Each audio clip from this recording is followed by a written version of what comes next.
good? Is he got a text or anything, or? I don't think so. I think he probably ran down there. Go ahead. Okay. Good morning. Thank you all for being here this morning. Sorry for the delay. We are starting 20 minutes late. I apologize. We had some technological difficulties that have now been resolved. So my understanding is we are now on the live feed, and we now have everything set up for a PowerPoint presentation, first and foremost, by the Department of Community Health. And so we will begin with Mr. Blake Fullenwider of the department. And but let me just first say this, folks. Again, I'm not going to do an introduction as we did last time, kind of explain the intent of this study committee last time in length. But I think everyone here is aware that we're trying to come up with solutions to what is a real crisis in this country. And we heard a lot of great testimony at the last meeting, learned a great deal, and I look forward to doing that here again today. Mr. Fullenwider, we'll begin with the department. Good morning, Chairman Petrie, members of the committee. I am Blake Fullenwider, Medicaid Chief for the Department of Community Health, and it's a real privilege to be with you today. And I just want to say thanks on behalf of the department for this committee's work on this very important issue. It's one that we deal with on a daily basis, and I think your study and evaluation of where we are as a state and also looking nationally how we compare is extremely important, and just want to thank you for that.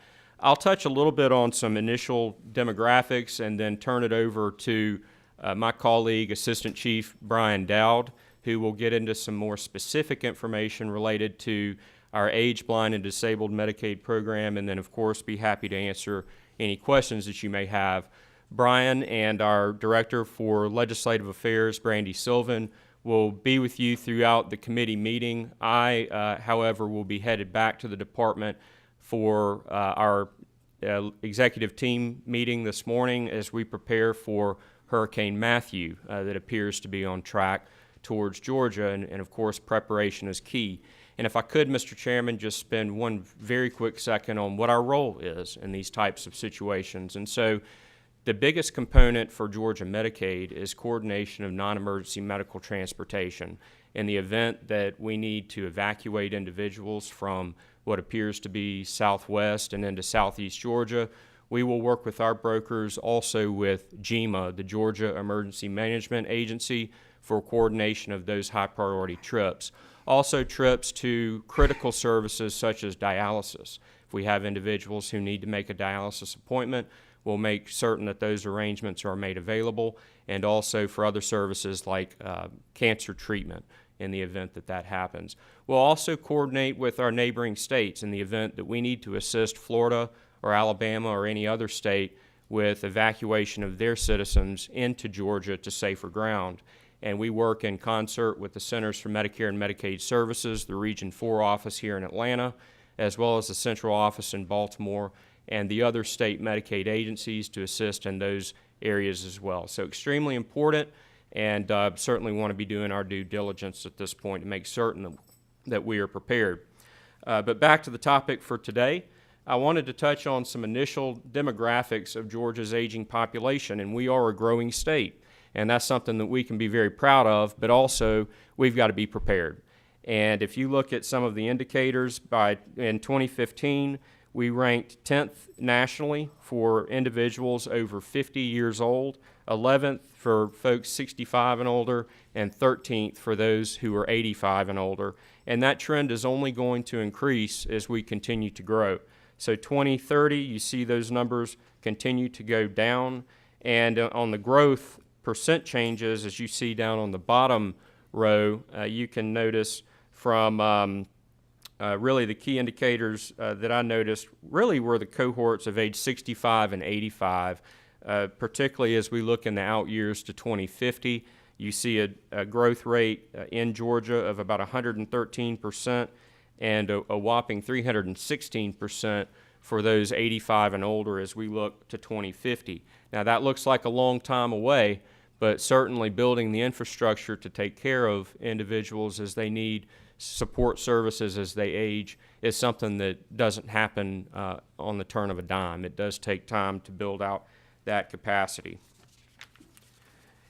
Graphically, you can see that data represented here in the chart, and really moving from 2030, you see a dramatic escalation in the population who is 85 and older, represented by the purple line there at the top. All trends grow. However, you see that 85 and older cohort, individuals typically who need the most intensive support services, will continue to grow. And looking nationally, it's a little bit difficult to read on the screen, but as we relate nationally, you can see our percent growth for ages 65 and older in Georgia will range 13 to 15%, which is right in line with what you see, relatively speaking, in southeastern states and then nationally as well. If you look at our population breakdown in Georgia and how we relate to our neighboring states, you'll see that for our populations age 65 and older, we have about just over 1.3 million in Georgia, which is about 13% of our total population. And looking historically from 2006 to 2016, you can see that that growth has been significantly high, 49.4%. And then relative to those below the poverty line, we are just shy of 10% at 8.6% in Georgia, who are 65 and older and below the federal poverty level. So as I mentioned, the age group 85 and older is a population with the largest need for long-term supports and services, and we are projecting a tripling, 208% increase between 2015 and 2050. Obviously, family caregiving will have a significant impact on that. And then, as you see, for the caregiver workforce ratios, we're on a trend where that number is going down. And something where, at this point, there are about 7 people aged 45 to 64 for every person over the age of 80. And by 2050, we see that number dropping on current trend down to about 3 to 1. And then also, as you see, just another breakdown here, the bottom line here is 34% when you look age 65 and older among these 3 cohorts. 34% are in need of personal support services.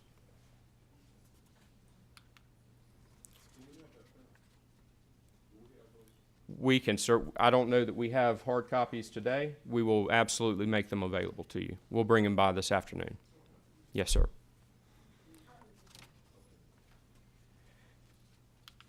I'm sorry. Now, for home health and personal care aides, just some income level here. The 2017 median pay was about $23,130 per year, and you translate down to an hourly rate is about $11.12 per hour. Most entry-level positions are coming in with a high school diploma or an equivalent, like a GED. No relative work experience. Some short-term on the job training. The number of jobs in 2016 were just shy of 3 million, and the outlook, the growth rate is about 41%, again reflecting that tremendous increase in the demand that we foresee coming in the very near future. From employment change from 2016 to 2026 is expected to be around 1.2 million. So again, salaries are an area where there's a challenge of attracting high-quality talent, and retention is something that I think is very challenging. These are not easy jobs. They're very difficult jobs. They require a lot of on-the-job physical activity to do the job and do it well. So it's very difficult to make sure that you're competitive relative to other jobs to keep people in those positions. When you look at the average wages, they're below the federal poverty level for a family of 4, and half, 50%, rely on government-funded and means-tested benefits. Most have 2 or 3 jobs, so this is they may work somewhere else in the evening or on the weekends. in order to support their family. And then you see that turnover, which is nearly half, which is significant. Vacancy rates are around 10%. So there is a significant challenge in attracting and retaining that high-quality workforce that we all will depend on in this state going forward. I know I went through that extremely quickly, and Brian Dowd, if I may, Mr. Chairman, ask him to come up and speak to some more specifics regarding ABD Medicaid. Great. Thank you. Good morning, Mr. Chairman, member of the committee. It's nice to be here today. Thank you for having me. I'm Brian Dowd. I'm the assistant, I always have to remember, Medicaid chief over policy and provider services. I used to be the guy who was over waivers for like 6 years or so. And I used to be over eligibility at DCH. I started as an age, blind, and disabled case manager in DeKalb County doing food stamps when it was food stamps, TANF. It was TANF when I was there, so I'm not that long ago. And Medicaid, so that was 22 years ago that I was doing that. Now I'm kind of over all of the policy and provider stuff for the department. So this is just a general chart that shows you the growth in both enrollment and expenditures in the age, blind, and disabled cohort. As an old case manager, I always think of Medicaid in two parts. I think of age, blind, and disabled Medicaid, which are, nursing home, waivers, SSI members, and then I think family Medicaid, LIM, RSM, Peach Care for Kids. They're two distinct things in my head. So this is specific just to age, blind, and disabled Medicaid. You will see it is growing about 2%. Expenditures are going up as well. That's just more services going out to people and rates increasing that are driving those expenditures going up. This is usually an interesting slide for folks. This is how we break down our age, blind, and disabled, the top 15. You will see that all 5 of the waivers are included in these top 15 expenditures. Our biggest expenditure in age, blind, and disabled is nursing facilities. The next is hospital for age, blind, and disabled members. But if you skip over pharmacy, you will see that the 4th biggest expenditure within the waivers is the comprehensive supports waiver, one of our intellectual disability waivers that we have in the state. So it does come up at number 4. It is followed directly by the SOURCE program, which is part of our our elderly and disabled waiver. Our elderly and disabled waiver is composed of both the SOURCE program and the community care services waiver, which if you go down a couple more, you'll see that. That's the other half of the elderly and disabled waiver. The other big waiver is the independent care waiver program. If you go down under hospice, you will see that, the expenditures for that. Now, these have distinctly different populations, right? So there's a lot more folks in the elderly and disabled waiver than there are in the independent care waiver. The independent care waiver, I'm doing this from memory, and I have numbers, but it's more around 1,500 people. So, and there's close to 25,000 in the elderly and disabled waiver. We may have a slide on that. Look at that, we do. So this is a breakout of expenses, and then it also gives you beneficiaries so you can kind of see the breakdown. It also gives you an average cost per beneficiary. Again, you will see that in the independent care waiver program and the comp waiver, we are spending a lot more per individual in those programs than we are in the average elderly and disabled waiver. That is due to a lot of things. It's due to rates, right? The rates in the comprehensive support waiver program for what you think of as residential. I hate saying residential in Medicaid because we don't do housing in Medicaid. We don't pay for room and board, but we do pay for the medical supports to keep you safe and stable in a community environment. So the residential rate for the comp program is significantly higher than the residential rate for the elderly and disabled waiver. We just got a rate increase thanks to the legislature to $50 a day in SOURCE and CCSP for residential. In the comp program, it's based on tiers. So there's tiers based on acuity for the same residential service. And that service, this number is old, but it's the one that stuck in my head, 155.56, is the lowest rate for that, but it goes up into the 200s. So that's why you see some of that discrepancy. The independent care waiver program is for severely physically disabled younger individuals and folks with traumatic brain injury. So we do tend to have a lot more in expenditures in that program as well. And I have to say one other thing. This has a breakdown that shows 53 to 47 home and community-based versus institutional. The numbers are actually much closer to 50-50 because all we have pulled out here is nursing facility and the waivers. But when you incorporate other community-based programs like our community mental health services and hospice, inpatient as well as community hospice, the number actually breaks out right around to 50-50. It is still about 51% institutional, 49% home and community-based, but we are working all the time to rebalance that to community-based more.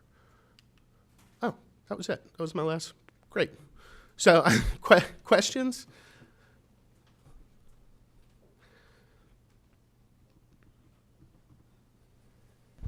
Any questions from the committee? Are you gonna, can I ask something? Yes. Are you gonna be here for a while? Yes, I'm going to be here.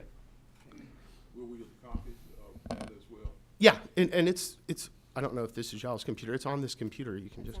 It's not. Okay, yeah, but absolutely. We'll get a copy of this. This is excellent material, and share it with everybody in the committee and anybody else who may want it as well. Excellent information, and as you pointed out, I want to emphasize something that to be at 49% home and community-based services, 51% institutional now is a huge success for Georgia. I mean, what a tremendous success when you look back 20, 30 years where we were. Yeah. So just phenomenal gains there. But thank you very much. I think you've well laid out, the challenges we have going forward with this population growth in this department, and also the enormous cost for taxpayers. We have to find, we have to make sure we provide care to the most vulnerable, and we have to be cognizant of the cost as well. So thank you so much, and thank you, Deputy Commissioner. Thank you all for testifying this morning.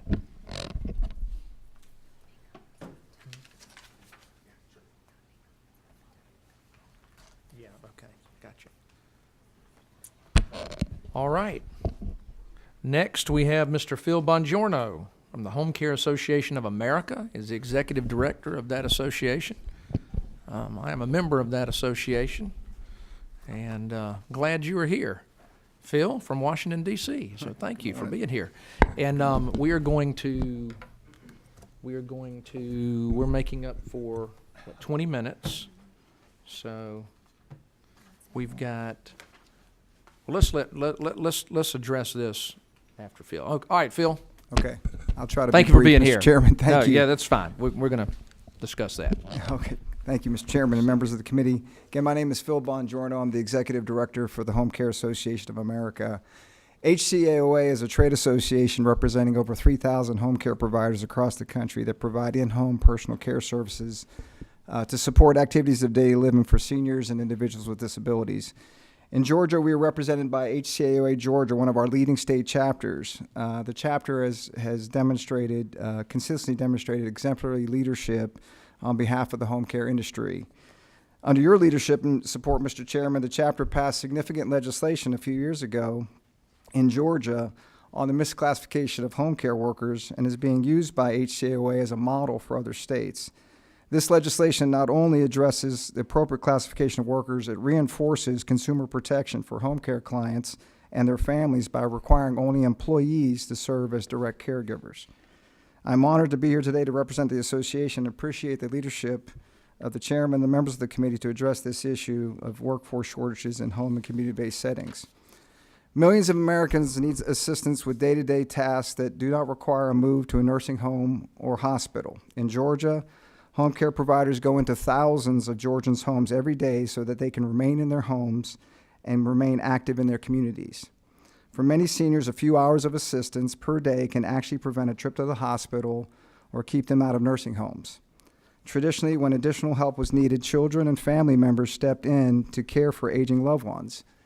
Yet significant gaps have emerged with this model. As America's overall population ages, the total population of potential family caregivers is shrinking.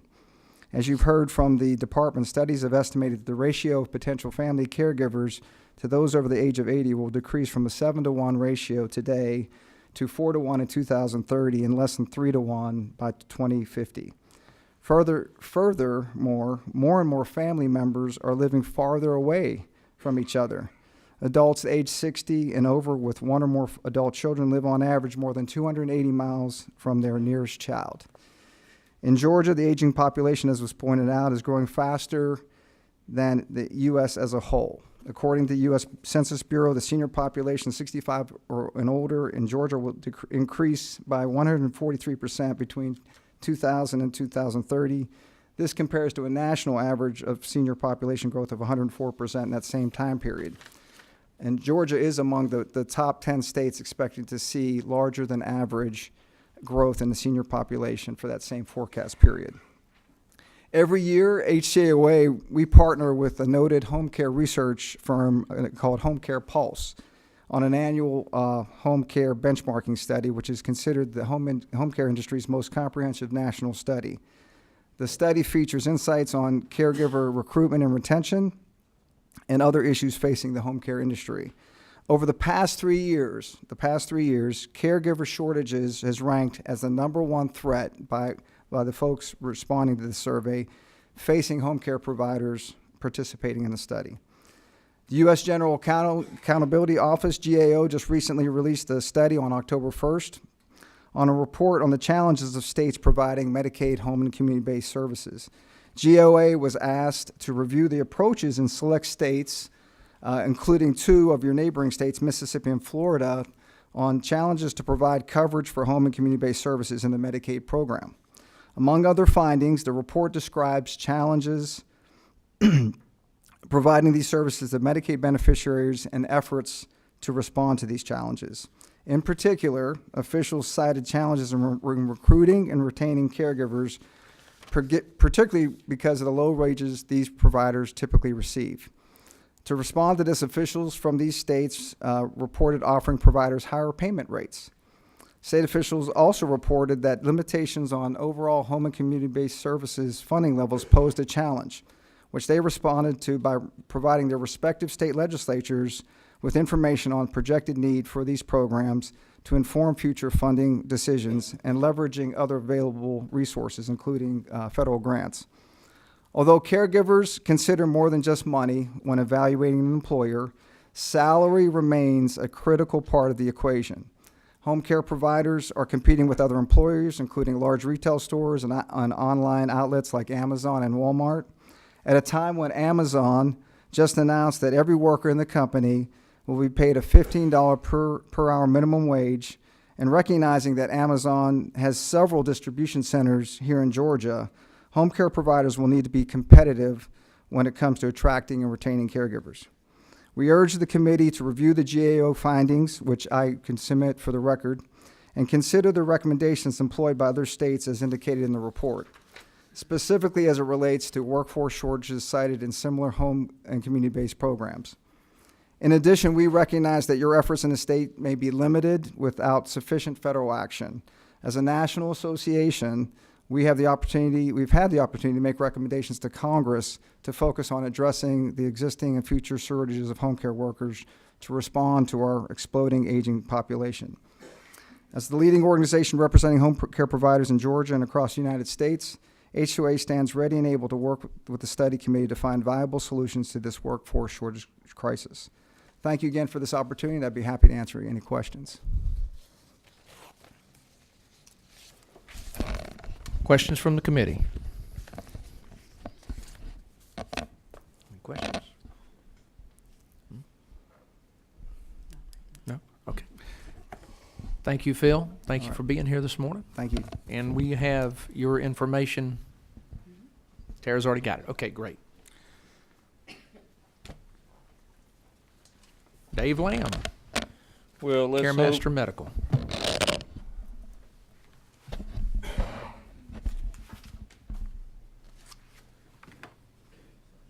I'm the one that had problems earlier when it came up in Spanish. Well, they need care too, right?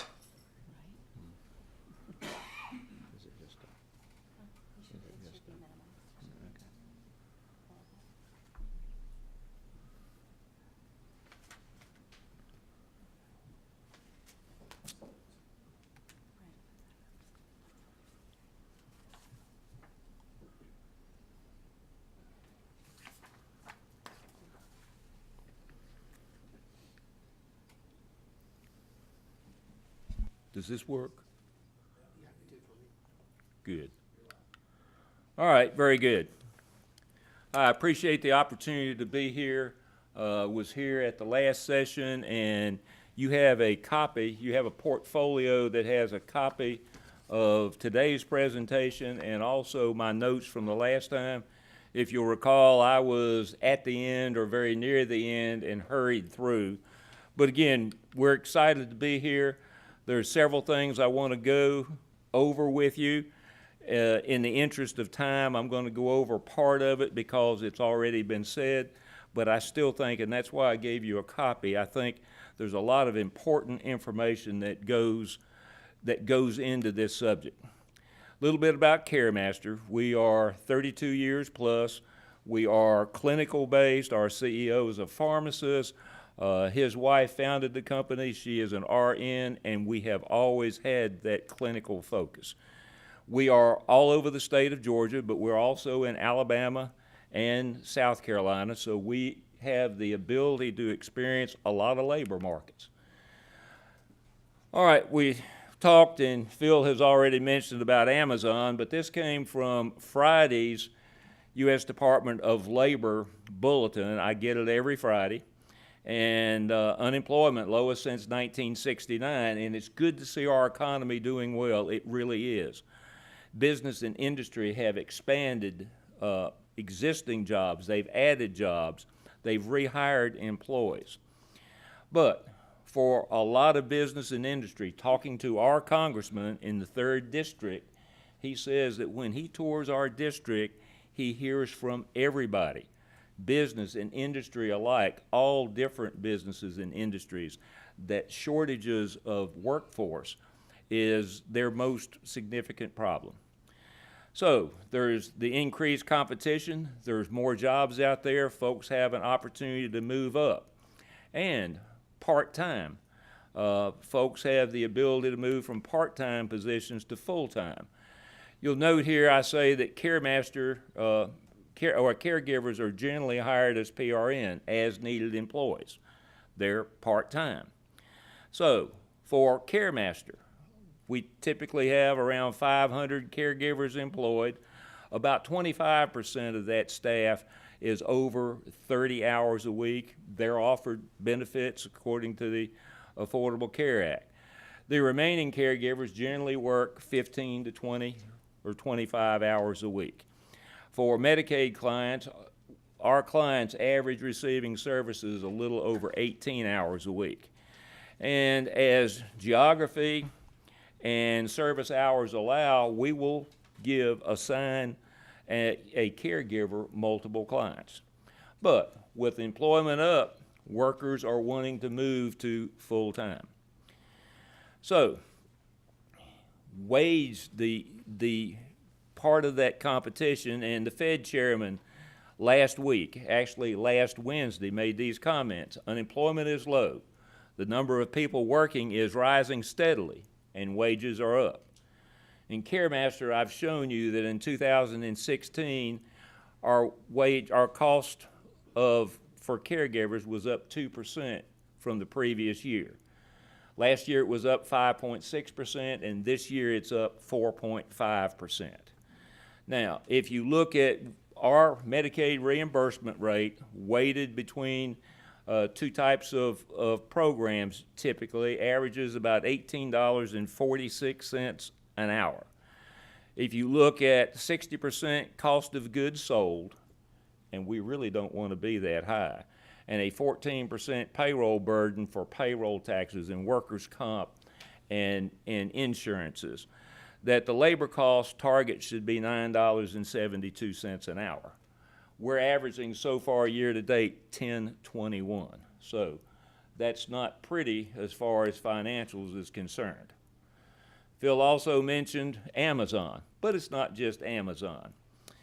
Here you see that Walmart minimum wage $11 an hour, IKEA $11.87, Target $12, Costco $14, and now Amazon $15. There's been a lot of news lately about, well, Amazon, it's really not helping their employees because they took away bonuses, they took away stock options.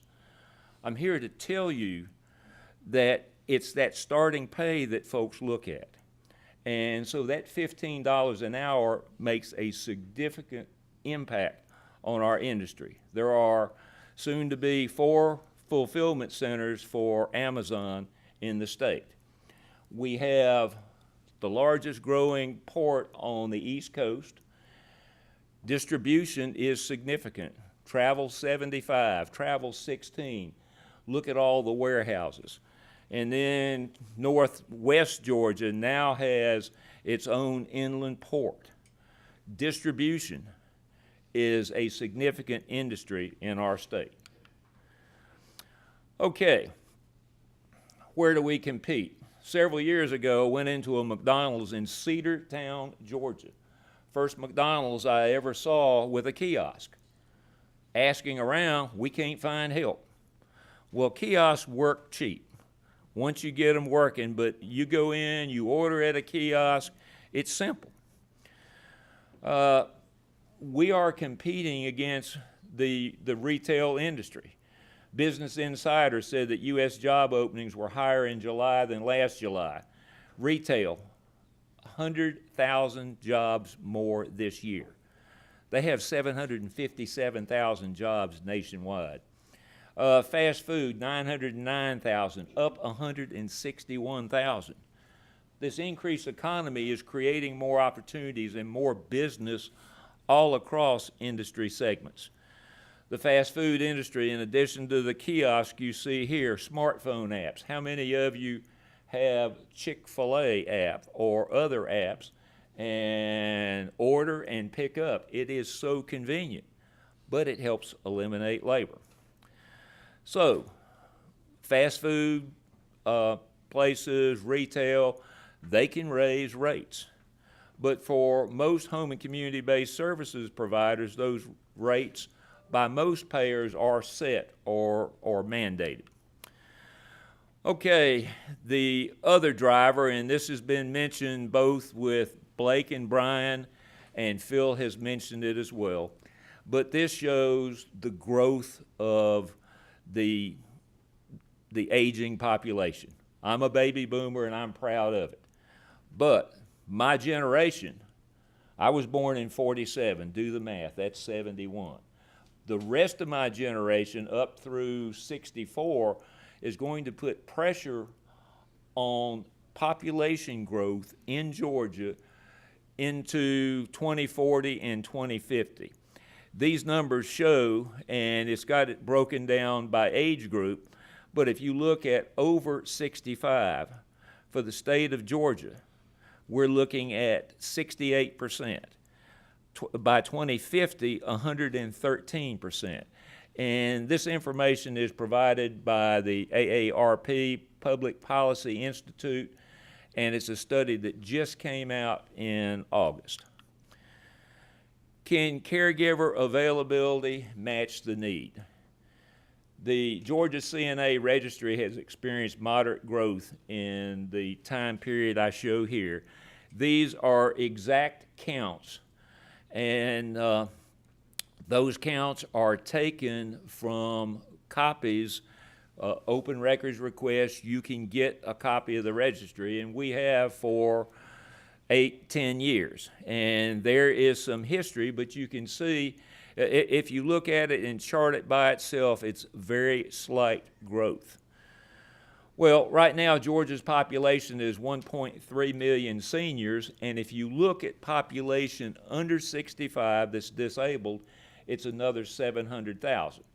Now, that's 2 million folks. Now, not all of those 2 million are going to need care. but at some point in their life they may, and once they get 80 and above, that need for care goes up dramatically.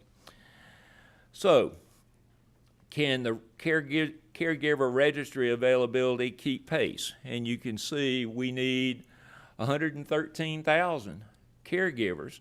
So we need a growth of well over 50,000 or about 50,000 between now and 2030. We're already identifying things that are breaking down or taking away from our workforce. Okay, family caregivers are significant. There is an impact of about $14 million economic impact based upon the family caregivers, or per hour equivalent of $11.29. But you've already heard that those family supports is expected to decrease. I did these numbers for Georgia. 9.3 current caregivers per senior over 80, dropping by 2050 to 3.1. So that's a 67% decrease in the availability of family. My mother took care of my dad as he aged and died at home. My wife and I brought my mother into our home, built an apartment, and she was with us till she died. Families do that. Families always have been. But as children move away from home, our children, one of them has moved far away from home. Those kind of things are happening in our society. And a lot of it is because of availability. You can't blame family for going where jobs and availability. But that impacts the ability of family to keep up. All right, caregiver needs are very, very concerning, and they outpace other occupations. But notice in the chart that not only are the needs going to be over 600,000 for caregivers, but that need is going to also be pressured by increasing demand for fast food and retail. And today, caregivers are forecast, that shortage is forecast to get worse. The Georgia Department of Labor helps us track employment and wages. What you have today is a summary of nurses and caregivers for all of 2017. Many of us in here voluntarily provide this information. The Georgia Department of Labor asks not all business and industry, but to do that to get a representative sampling. You can see that we are talking about an average wage of $10.75, looking at three different categories there of home health aides, nursing assistants, and personal care aides. And I gave you some comparisons between 2017 and 2015, and it shows that in that 2-year period of time, the average pay rate based on Georgia Department of Labor numbers has gone up 6.6%. All right, rates vary for in-home care, and our pay rates are dictated by our reimbursement rates. I've shown you here that two Medicaid rates that pretty much drive us, PSS for personal support services and XPSS at $20.28 for the PSS rate and $18.04 for the XPSS rate. Workers' comp industry, the State Board of Workers' Compensation has a fee schedule that sets rates for caregivers. For CNAs or PCAs, that rate is $25.56.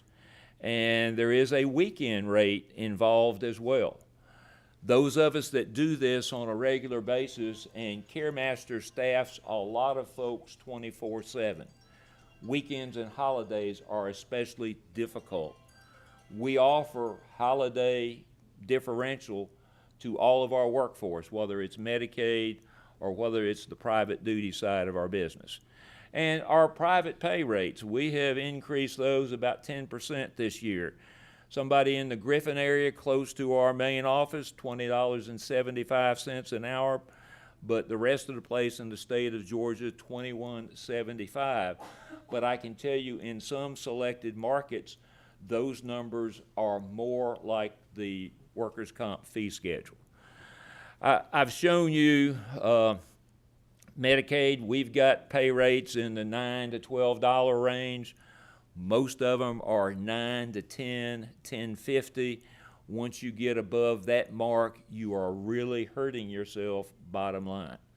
On the private duty side of the business, those folks that have been in catastrophic accidents and illnesses, and it may be workers' comp, it may be other types of insurance care. We try to target a little over 10, between 10 and 11. Our average so far this year is $11.22, and those rates range from $10 to $15, and some of them are based upon unique situations.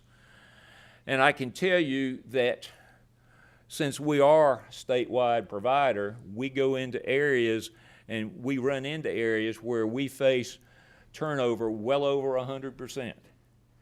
Our turnover for our Medicaid averages between 45 and 50%. But my concern is that there are areas in the state where it's much worse than that. So, when you look at all of our service areas, though, we have shortfalls. We had folks last week in Alabama making a big recruiting push outside of Montgomery.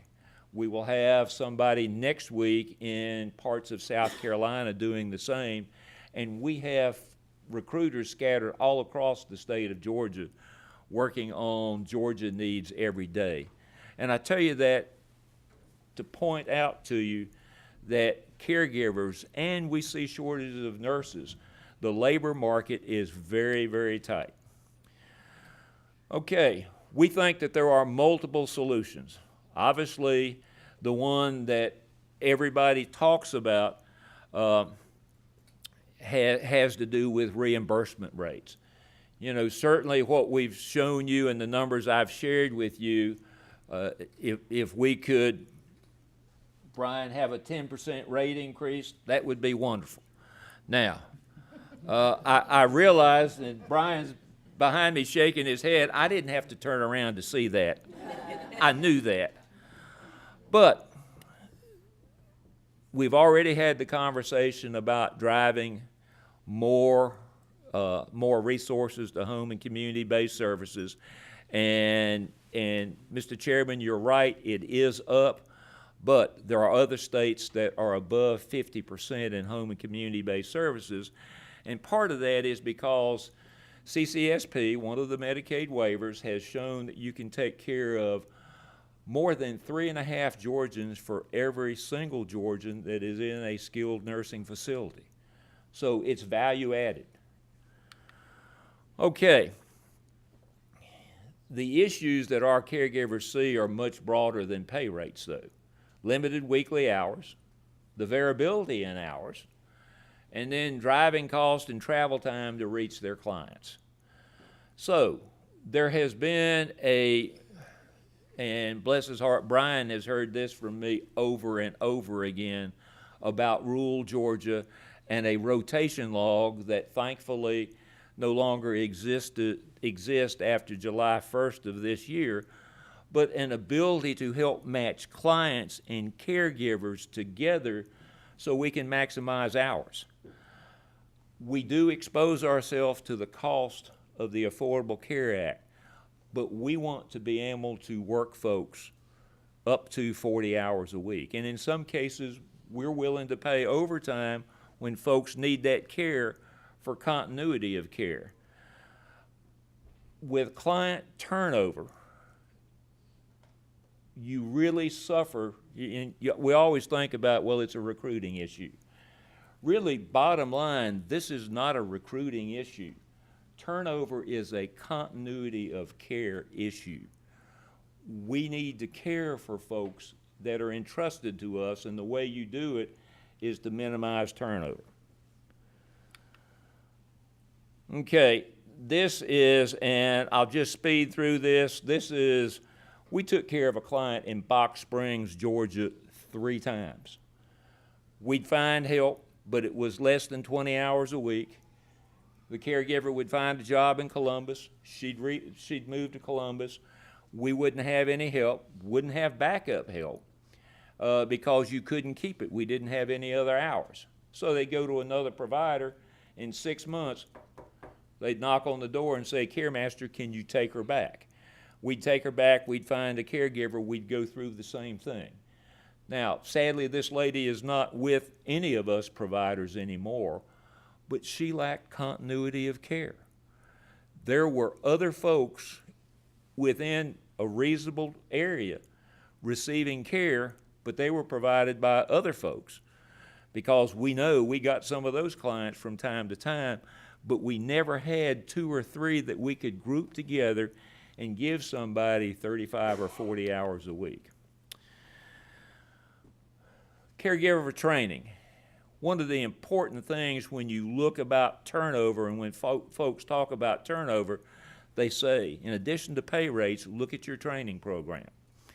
Now, I think, and I mentioned it before, and I know some of us have already talked about this, but look at the state curriculum for CNA training. Make sure that we emphasize soft skills. In my document from last time, I referenced the Georgia BEST program, which is a Department of Labor program that really works. We have a college and career academy in Griffin, a regional that serves 3 counties. They use the Georgia BEST program. Kids get in trouble when they don't meet those kind of requirements, and I think it's important. I'd also like to see some type of incentive for in-house training.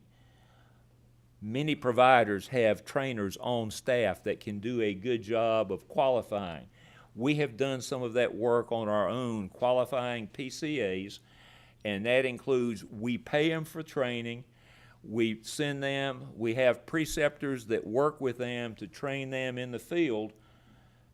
Those folks that we do that way have less turnover.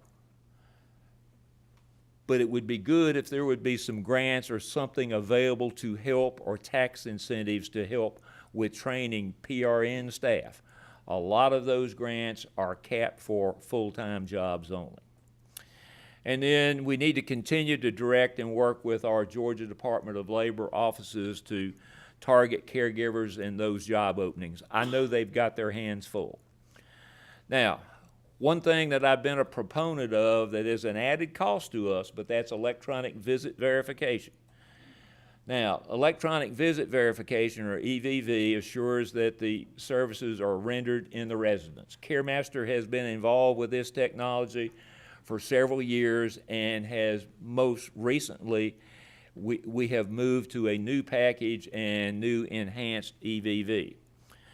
But I think there's also the ability to fund assistive technology and wearables to generate client data and to do predictive analysis. I will tell you, gait analysis, and it's something that I've tracked for quite some time. There is now getting to be the technology. I understand that Apple Watch now can analyze my gait. I know that Medicaid won't buy $600 Apple Watches. But the technology is getting out there. The technology may be where we can help control cost. Every cost, based on CDC numbers, is $20,000 to the medical community. All right, caregiver pay rates do have a wide impact. At CareMaster, we're blessed to have folks that have caring hearts, and they're dedicated to their clients. They check on clients often during non-work hours. They bring food when needed. We had one caregiver that was so concerned about her client that she was bringing water to him. Turns out there had been a problem with his hot water heater. We got somebody on a volunteer basis that went and actually fixed his hot water heater, and he's now able to bathe at home, doesn't have to go outside to the garden hose to drink and take a bath. So, but we can't lose those, but you notice in the graph that some of those folks, and we've already talked, do fall into where they receive public assistance. All right, unaffordable or unfunded mandates. Talked the last time about the Affordable Care Act has already added to our cost, as has the loss of the companion care exemption. We do know EVV is on the horizon. We've already ponied up. Others are doing so. And that next year, fingerprinting will be required for all new staff and new hires. Now, CareMaster is not alone. Glad to see that Phil came from DC. Our Georgia chapter of the Home Care Association of America has worked hard, as has GOSSIP, the Georgia Association for Community Care Providers. And then the Georgia Council on Aging is always pushing for home and community-based services. I want to close with two quick thoughts. There is a list of what all the other items in your package of information, but this is from the period leading up to now, the last 35 years. The average funding for seniors has gone from $8.33 to $1.05. And that means, and during that time, there has been an 86% population increase for adults over 65 and a 64% funding decrease. I thank y'all for the opportunity. I thank y'all for the work, giving up your time during non-session time, because I know each of you are working servants and have jobs to do. But I think it's critical that we each work together to solve this, and to solve this for not only the seniors, but the disabled community, all those folks that need our services. We have to have a strong, vibrant, and low turnover workforce. Thank y'all. Any questions? Thank you, Mr. Lamb. Questions of the committee? Representative Mathiak?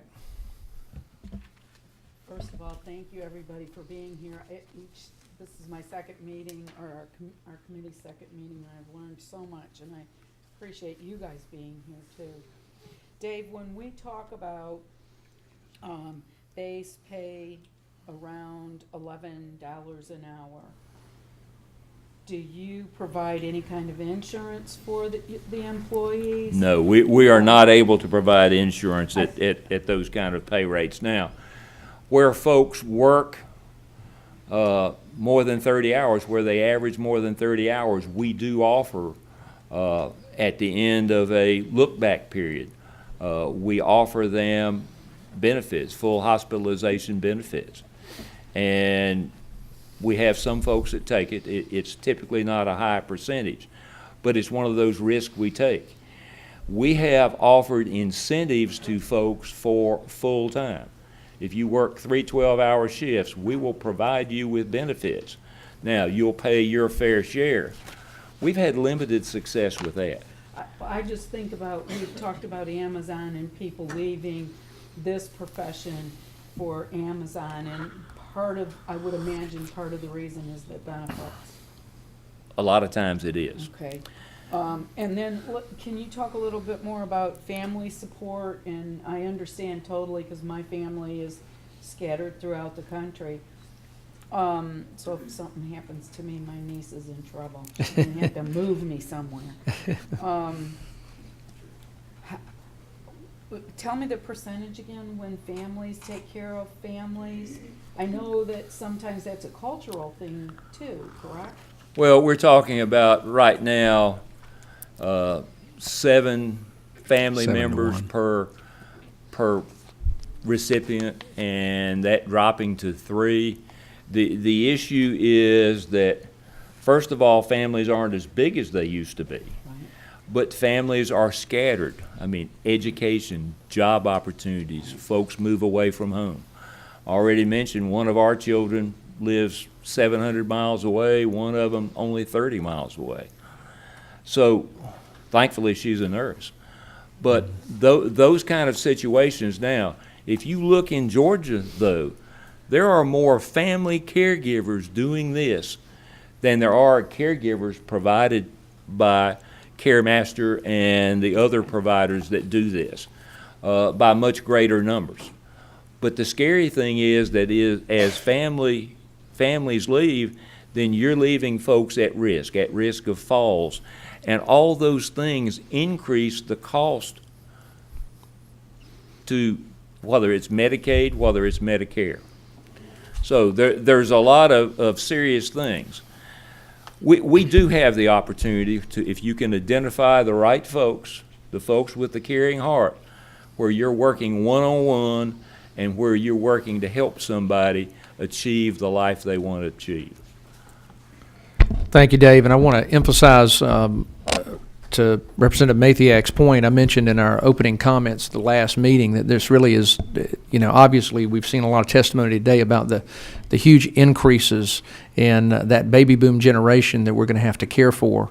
And by the way, we're kind of focusing on aging today as we did on developmental disabilities last meeting, but we have all of these individuals that need care, whether they're physically disabled, whether they're developmentally disabled, whether they're frail and elderly.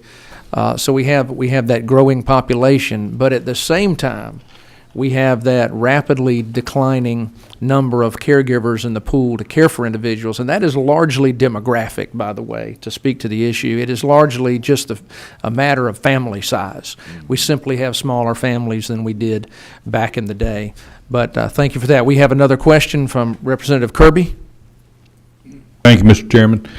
In your presentation, there's several places you talk about different levels of nursing, whether it's CNA, LPN, RN, BSN. I mean, we've got so many of them. Do we have things in the right, I guess, qualifications on what's needed? Or are we asking for more than's really needed? Or I'm not sure if that's making sense, but we want people to give care, but sometimes it seems like we put regulations to make them be qualified to do so much more than that they're needed to do. Or are we overqualifying them? Well, there is a move in some states, and it's happened some in Georgia with proxy caregiving, where you can train caregivers to do certain items that were normally, or procedures that were normally done by nurses. Those are, and it sounds good on paper, but it is a very training intensive, supervisory intensive function to do that, to follow up on. And so we are very cautious about where we use that. But certainly there are some states that allow CNAs to do more than they're allowed to do in Georgia, to make your question, to give you a more simple answer. But it's a complex. The man from Augusta. I think most of his constituents were here at the last meeting.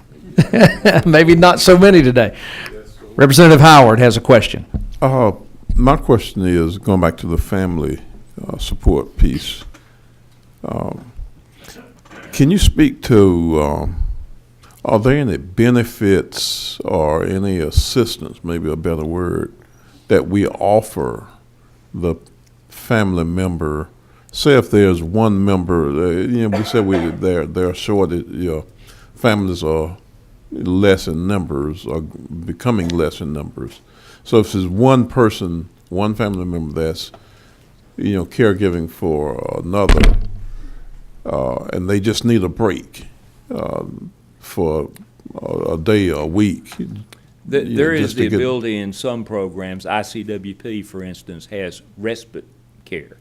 I will tell you that respite care is a very low reimbursement rate, and that makes that very difficult and very unaffordable for providers.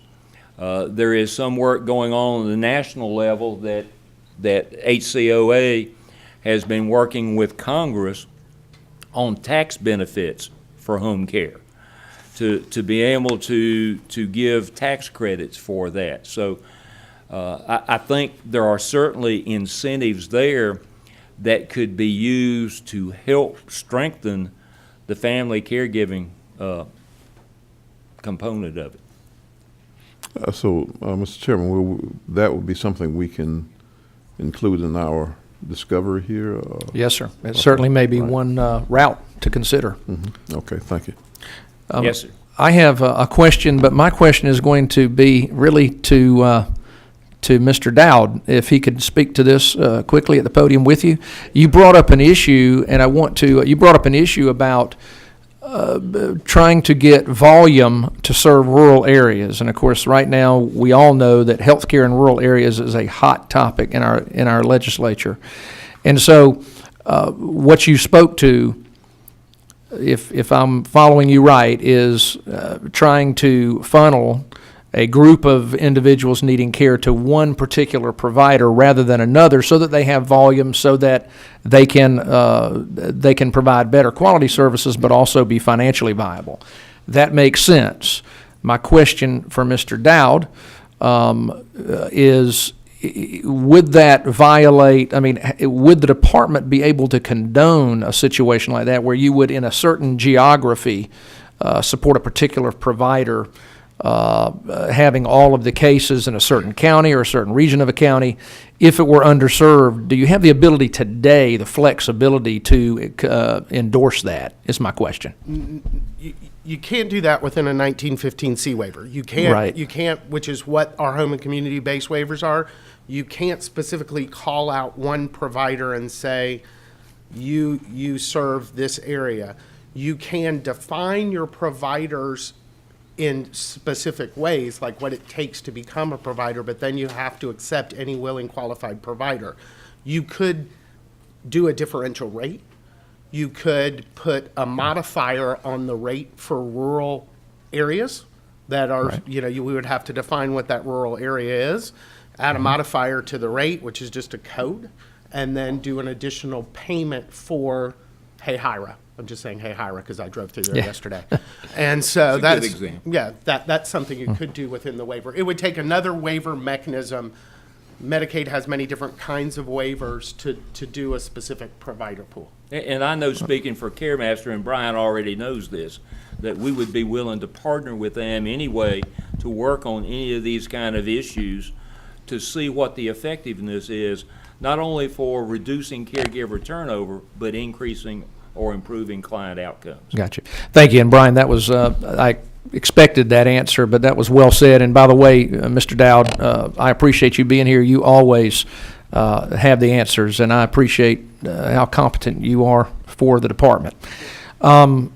Any more questions from the committee? All right. We are going to move on to Ms. Maureen Kelly with the Thanks Mom and Dad Fund. Thank you all for being here today. And also, Dr. Jennifer Kraft Morgan is with you today, right? Okay. Yes, thank you. Thank you all for being here. Thank you, Mr. Chairman. Thank you for doing this, and members of the committee. And my colleague will co-present, as well as the next speaker is with Alzheimer's. And I'm going to explain to you our role and what we've been doing. And you do have our brief remarks, and we'll keep this as brief as possible and follow up later with some more specificity. But I wanted to explain to you, first of all, I'm Maureen Kelly. I'm the president of the Thanks Mom and Dad Fund, the legislative chair and board member of Georgia Council on Aging, and a member of the First Lady's Cabinet on Older Adults. For the past 2.5 years, Thanks Mom and Dad Fund has been hosting workforce forums in cooperation with the Atlanta Regional Commission Area Agency on Aging. And along the way, in speaking about these aging workforce dynamics and through these forums, we've added other members to this effort. In fact, the March forum that we held, Leading Age, was a big part of that, as well as Georgia State University and the Atlanta Regional Workforce Board. The forum targeted the direct care workforce for its second forum, and having done so, the overall feedback was focused on recruitment, retention, and professional development. Everything sort of falls into those three buckets, if you will. All of the challenges were not new. That we heard from the audience, and we had table discussions. Some of the newer approaches that were mentioned were actually good ideas that make sense, but they were still, again, fairly consistent. The leading aging organizations are really committed to continuing this conversation and coming up with some recommendations, not for discussion, for implementation. It's time to make it happen rather than keep talking about it after years and years of these conversations. There were favorable conversations around person-centered care, living wages, career ladders, and those types of things. and the ability for people to practice at the top of their professional license, as well as loan forgiveness. That came up quite often. For the group in general, I will outline some basic findings that we found with some proposed recommendations and see if we can continue this conversation and make these things work. First of all, the right partnerships with the public-private partnerships that we develop, and that includes government, employers, educational institutions, private industry. A dedicated effort across various sectors is the only way to create the right pipelines that are going to feed the workers that we need and to really achieve real systems change. So we only need to look at what happened with the Department of Labor. You know, the workforce boards have very strict rules from the Department of Labor to enforce and attain their performance objectives. So, for example, CNA training used to be at the top of their priority list for training and education dollars to go towards them. However, the biggest requirements under the Department of Labor is their ability to get them hired, and then 18 months later still prove that they are in that job working. And we know that in our system that is not working. And so it has fallen off the priority list. I'm not saying they're not doing that anymore. They are doing it, but dedicated dollars are going in a priority effort elsewhere. So until wages and career pathways are such to support and recognize the value and dignity of our older adults and the advancement of the people working in the industry, it is going to be a steep climb for us to succeed. Therefore, it's recommended that serious consideration be given to a continuing education pipeline in partnership with the workforce boards, the tech schools, the training and retraining pipelines. You can even say that, we often hear providers say, we don't get enough nurses, and I'll talk a little bit more about that later, but we need to make sure that the educational institutions and those providers are working to offer the practicums in their agencies. Some of this is no-brainer, but if we kind of tip the scales a little bit and force the hand, it may work a little bit better. Advancement or career ladders with training offered and supported by the employer, and sometimes that can be done on-site or in-home and through technology. Regulatory or policy changes. Sometimes, and Mr. Dowd, I welcome a conversation later about this, whether it's an interpretation or a actual rule, but think about how many times someone is screened as eligible for one of the waiver programs for home and community-based services, yet the agency is unable to get enough nurses to go out and do the assessment to bring them into the program.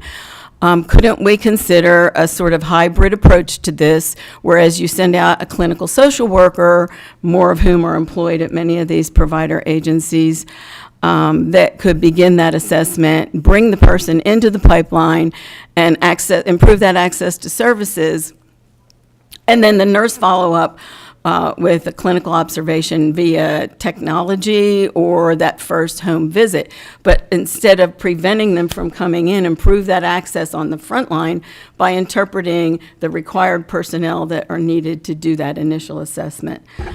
Could that regulatory change or a model program, even with empirical data, but when you go that direction, you know you're going to spend a lot more time. But it could be done, but it could be a more efficient approach to get people into the system quicker. As far as living wages go, and this has been talked about by our previous speakers, we know that wages are not the only incentive to hiring and retaining an employee. At the same time, we don't want to ignore a basic economic principle of supply and demand, and I think that's what we keep hearing over and over. And so we're trying to keep people in a mission-driven job, probably at a lower wage than they can go close to home and make more in a fast food job or otherwise. Amazon was mentioned, any other place. And the low Medicaid reimbursements not only puts pressure on those providers. Leading Age couldn't be here today. I believe that they're going to submit separate comments. But the providers are forced to heavily subsidize these positions if they're going to recruit more people. And the employees too, because they're the ones who won't stay in the job if they're not compensated.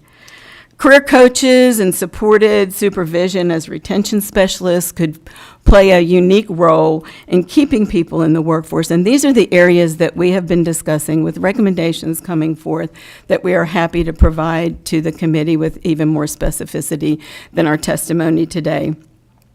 It's important to note that this is a general summary. The group remains committed to continuing this conversation again in order to affect real implementation and systems change.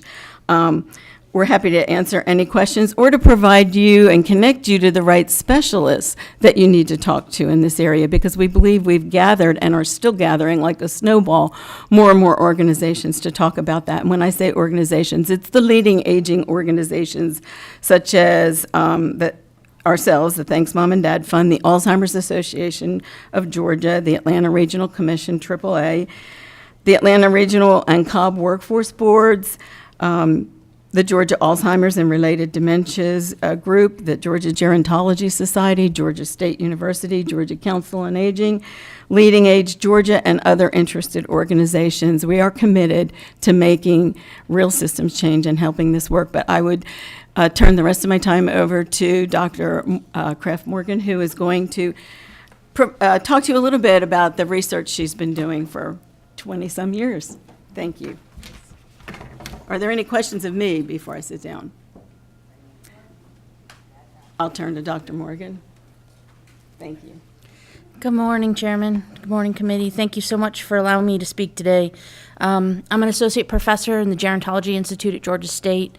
I'm co-chair of the Workforce Development Committee for the Georgia Alzheimer's and Related Dementia Collaborative. I'm a committee chair and board member of the Georgia Gerontology Society and the president of the Southern Gerontological Society. I've been studying issues of long-term care workforce since I began my PhD work, my doctoral studies in 2000 at University of North Carolina at Chapel Hill. I've completed 12 funded studies as principal investigator or co-principal investigator, most of which have focused on workforce issues in healthcare, focused particularly on direct care workers, and here I'm talking about certified nursing assistants, personal care aides, home health aides. I'm currently leading a funded collaborative effort in Georgia to resource nursing homes to improve person-centered care with training and a needs assessment.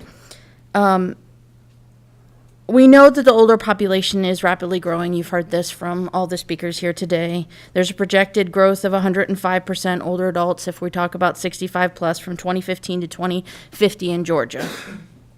And while these individuals are not only ones who are more likely to need care in our society, the rapid growth in numbers is putting stress on an already stressed long-term care industry to provide the needed services. So we're here today to talk about home and community-based services. I think this is smart because healthcare and society are attempting to shift as much of the burden of care to this sector. We went to 49%. Usually what older adults and persons with disabilities want is to be served in their home, in their community. And the cost is lower. We know that the cost is lower for community-based care, right?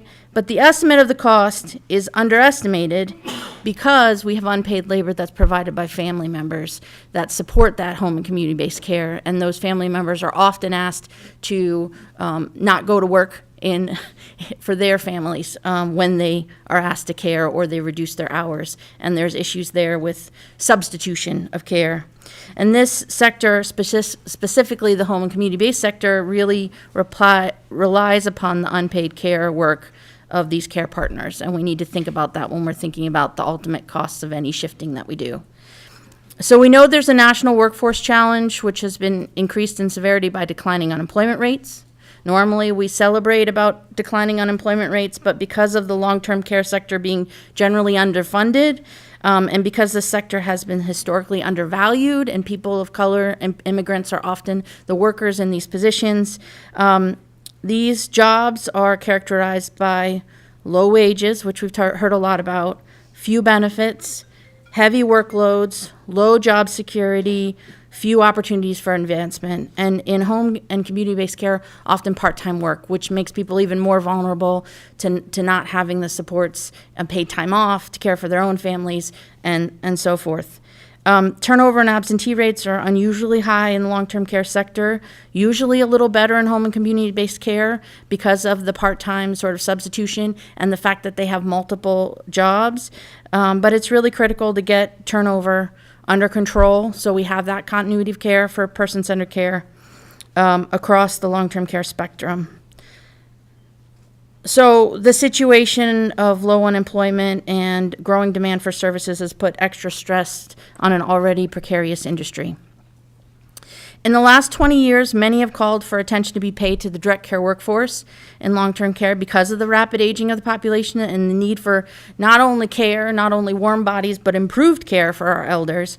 The solutions that have been offered, many of which have been tested in studies or particular states, fall into roughly 3 areas: improving recruitment, improving retention, and improving job quality. And I just want to talk a little bit about the evidence and what studies and states have shown in each of these buckets.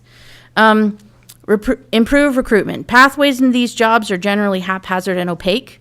Workers find themselves applying for these jobs because they can envision themselves caring for others, and there are job ads for these jobs in every job listing. The community and technical college system does a good job of training those they get for the certified nursing assistant programs, but these are all too often rely on an out-of-date hospital-like focus on clinical skills, which, while very important, overlook the need for workers to take on leadership and communication, collaboration, and coordination, the soft skills that our previous speaker talked about. That collaboration between paid formal services and this unpaid family care that we're relying on in the home and the community-based settings. For those who do not take the certified nursing assistant pathway, they're left to uneven and often chaotic training by employers who have been left to provide both core and ongoing training in long-term care, where Medicare and Medicaid are not major payer sources. So an educational pathway model, awareness of careers in aging and the long-term care industry from K-12 all the way up through community and technical colleges that emphasizes different sectors of health and long-term care for trainees, focuses on person-centered care, empowering care partner teams, and improving society awareness of the importance of these jobs is greatly needed. This model needs to have local and regional workforce investment boards at the table to take advantage of retraining monies and supportive services for those who are persistently unemployed and or vulnerable. Retention. So there's lots of ways to improve retention. Compensation is an important one, but I often talk to employers about becoming an employer of choice in their community, which really improves both recruitment and retention and is particularly useful in smaller communities where the long-term care employer is a big employer. In bigger communities, becoming an employer of choice can give employers a competitive edge over others that often compete for the same pool of workers across long-term care. So while we're talking about workforce and home and community-based services, these workers really shift all over the long-term care workforce spectrum, and we've got some studies to show that. So the potential areas of focus for retention is, for employers of choice, are using and improving supportive supervision models, which really improve the ability of supervisors to coach workers to stay on their jobs and help them absorb any shocks. So if they have some sick family member at home, or if they have a transportation challenge, or they have a broken car, those things can be worked out with supervisors if there's communication. If there's not, they quit their job, they go find another job if they can't make it work. So retention could be improved there. Increased input into care planning. We know that that has an impact when they're empowered to be part of the care team. Reducing work overload, increasing career and educational opportunities. So increasing compensation is really important, but tying that to credentials so that there are just home care specialists, there's a geriatric care specialist, there's a dementia care specialist, there's a medication aid specialist. These things are really important to developing the career potential for these workers, that it's not just a job, but it is a career at that lowest level in the direct care work, that not all of them are going into nursing. Some of them, we'd love for them to go into nursing, but a lot of them just want to see career potential in their own area. Building supportive services for workers like case management, what I was talking about, negotiating short-term loans because they've got a car that's broken but they have to get to their client. Improved access and cost of health insurance, which is a particular problem for home care and home health. Improving pension access and quality, and improving compensation that's tied to career mobility. We've seen some of the wage pass-throughs work a little bit, but they really work if they're tied to wage progression so that people can start a job and see where they can go. In most of these careers, we see that we've got declining wages over time. So somebody is a caregiver for a decade, and they see no pay increase over a decade of that kind of service. And so why should they stay at the same job? They can get another job for the same amount when they want to. And then, so the overall improved job quality, which is this career laddering, this long-term strategy needs to improve overall job quality so the positions can compete with other career alternatives. This process will likely require a coordinated effort to create a career lattice and credentialing process, starting with home and community-based settings, but incorporating all long-term care sector, because this workforce is a whole 6 million strong workforce in this country, and could that career lattice could make Georgia stand out. This process, like the ones implemented by other states, needs to involve collaboration between the community and technical colleges, the state aging services, sector-based provider associations, higher education, the State Board of Nursing, and the workforce development boards in order to develop a system that meets the needs of workers to advance and build their careers, while also meeting the needs of the organizations to deliver the person-centered care that our older Georgians deserve. Thank you. Thank you for allowing me to share my passion, and I'm happy to take any questions. Thank you very much. That was excellent information. I have a question for you, and then others of the committee may as well. You pointed out very well the issue with the lack of a career ladder typically in with these direct support staff positions. And that is a huge issue we need to find a solution to. I wondered, you've done so much research here, so have you ever looked at the impact of some of the mandate? There have been times when as governments, whether it's on a state level or a federal level, we attempt to improve things, and sometimes we actually make it worse. And so have you looked at, for example, the companion exemption? Mm-hmm. And when we talk about how individuals now may have to work 2 or 3 or 4 jobs, there was an impact with the loss of the companion exemption where caregivers that worked 1 job and were working full-time, or more than full-time, obviously, but they were happy in that they had 1 job and they were able to earn more. And we've heard from a lot of folks that lost the ability to do that now to get those same hours to earn that same wage, they're having to work 3 or 4 jobs, and they still aren't getting overtime. And so have you ever, as you've done so much study, and this is Tara and I were just discussing excellent information. But have you ever looked at how some of these policies ultimately benefit or harm the population they set out to affect? Sure. One of the recent papers that we wrote in the Journal of Applied Gerontology is basically on this issue, where agencies are asked to figure out what the way that they interpret those guidelines are going to be. And because they're underfunded and unable to afford overtime, they restrict the hours of the workers, right? And so they're patching together. These workers were patching together those jobs before the companionship exemption, and they're still patching together those hours. And all the things that are important to them right now is hours and hourly wage. If we were able to raise that hourly wage and help them get benefits, then we might see some stability there where they could work for 1 employer and be able to work for 1 employer and be able to make ends meet on 1 employer. And so I think that the intent of that was to allow people who are working 60 hours a week to get paid for that extra 20 hours at a rate that, gives them compensation for all that extra they're doing. So, I think that agencies are struggling with that, and the workers themselves are struggling with that because they can't patch it together. But if we could improve the career lattices enough that people could see a future with a particular agency and could see that I'm putting enough effort into this one agency, they're going to help me get to the next level, I think that could change. Very good. Any questions of the committee? Well, thanks to both of you. Very helpful. We are going to, we're going to keep on going here.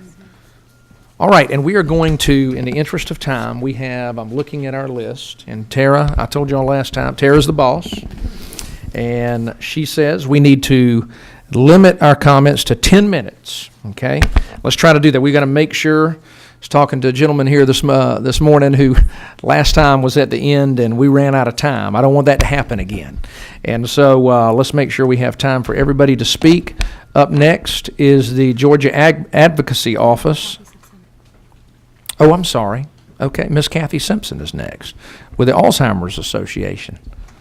Great association that we have been proud to support for many, many years. Thank you for Chairman. being here. Thank you, Chairman. We appreciate the opportunity to be here and members of the committee. I wanted to start off by letting you know that there are over 140,000 Georgians living with Alzheimer's. That's an estimated number, and we know that over half that number, half of the people living with the disease have yet to be diagnosed because of the stigma. My name is Kathy Simpson. I'm Director of the Public Policy and Advocacy for the Alzheimer's Association Georgia chapter. I also co-chair the Workforce Development Work Group of the Georgia Alzheimer's and Related Dementia State Plan. The Alzheimer's Association has noted that the single most important determinant of quality dementia care across all care settings is the direct care staff. These providers help to shape the daily lives of people with dementia and assist with all aspects of physical care for those with dementia. Through those close interactions, direct care workers gain an in-depth knowledge of the individual with dementia, including their preferences, behaviors, and functioning. The ability of these healthcare professionals to provide quality dementia care is jeopardized due to high levels of turnover and job dissatisfaction, to low pay, poor working conditions, and few opportunities for career advancement. Many direct care workers rely on public assistance to survive. The median hourly wage for home care workers in the United States is a little more than $10 per hour and is an amount that has remained stagnant for the past 10 years. Direct care workers often leave these positions because they simply can't afford to remain in the jobs. Increased attention to the needs of this workforce could lead to increased job satisfaction and retention, but can also increase the quality of care for those with dementia. It's estimated that over the next decade, the direct care workforce will be the largest growing occupation in the country. The United States Bureau of Labor Statistics estimates that there will be an additional 1.1 million new direct care workers that will be needed by 2024, which is a 26% increase from 2014. However, the pool of direct care workers is not keeping pace with the national trends. Women comprise the primary labor pool for direct care workers, but the number of women ages 25 to 64 will only grow by 1% during this time frame. Direct care workers constitute one of the largest and fastest growing workforces in the country. They provide an estimated 70 to 80% of the paid hands-on long-term care and personal assistance to the elderly, disabled, and those suffering from chronic conditions. A cornerstone of providing quality dementia care is dementia-specific training for professional care staff. Strong state oversight ensures care providers and their supervisors receive and apply essential knowledge and information to succeed in their roles, which ultimately leads to consistent quality of care for people with Alzheimer's and other dementias. It's just as important for states to invest in an aging, disability, and dementia-capable workforce as it is to invest in the other economic drivers that usually dominate the dialogue of economic investment. Strategies need to be implemented that will bolster the educational pipeline and encourage students in vocational schools, community colleges, and universities consider a career in direct care, including incentivizing healthcare professionals to practice in underserved areas. Key suggestions are portability. After completing required dementia care training, care providers should receive a certificate as evidence of their training achievement and newly attained knowledge. To support portability, which is the ability to transfer skills from one setting to another, an individual should receive a certificate upon completion of training, which is portable between settings and states. Build partnerships with educational institutions. Work with local community colleges, vocational schools, and other agencies that serve unemployed or low-income workers, immigrants, and younger or older workers in order to increase exposure to geriatrics as a career field. Secure inclusion of dementia-focused training for all direct care workers in related financial or programming legislation or funding. Community colleges, vocational schools, and other agencies that serve the unemployed or low-income workers, immigrants, and younger or older workers can be key allies. In April 2018, the U.S. Department of Labor reported that there were 6.7 million job openings. Most economists agree that a principal reason for these unfilled positions is employers' inability to find adequately trained workers. Increasingly, businesses and policymakers are turning to community colleges to help fill workforce gaps. Community colleges are critical players in the labor market and help to play a critical role in addressing skills gap. These institutions are the first choice for millions of workers who are seeking to upgrade their skills and for businesses looking for qualified applicants. We also want to ensure that the increased provider rates reflect the higher cost of quality care for individuals with Alzheimer's and that it's a pass-through to increase direct worker pay. We also suggest to review programs working in other states, as exemplified in 4 examples that I attached to my comments today. The EARN program in Maryland. Many of the EARN healthcare partnerships are providing training opportunities for certified nursing assistants and geriatric assistants, and these positions often have low pay and higher turnover rates. In an effort to address the issues, the participants are able to stack their credentials in addition to the CAN and GNA certifications, making candidates eligible for higher wages. In New Mexico, the Senate Joint Memorial 6 recommended 2 pieces of legislation: rate the reimbursement rate for direct care workers funded by Medicaid, and ensure a guaranteed wage pass-through for direct care workers. Fix gaps in the New Mexico worker protection laws to ensure that domestic workers, including direct care workers, have the same protections that almost all other New Mexico workers have. In New Hampshire, Senate Bill 161 created a commission that recommended policies promoting volunteer trainers in retired healthcare workforce and boosting industry competitiveness with neighboring states through reimbursement rate increases. In Wisconsin, they had a Wisconsin Fast Forward grant program. For the healthcare sector, funding ranges from $5,000 to $400,000.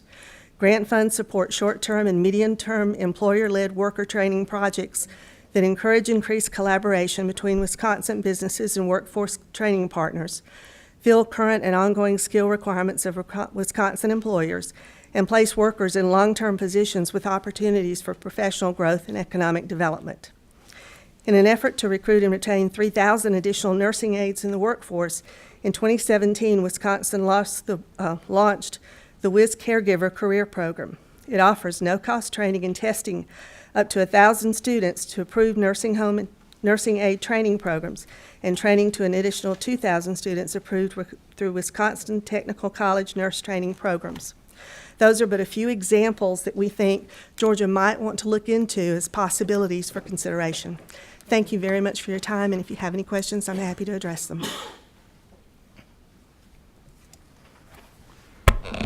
Thank you very much for that information from some of these other states that are struggling with the same issues we are. Any questions from the committee? Any questions? Thank you. Thank you, Ms. Simpson. Okay. Now, Ms. Dana Lloyd, Georgia Advocacy Office.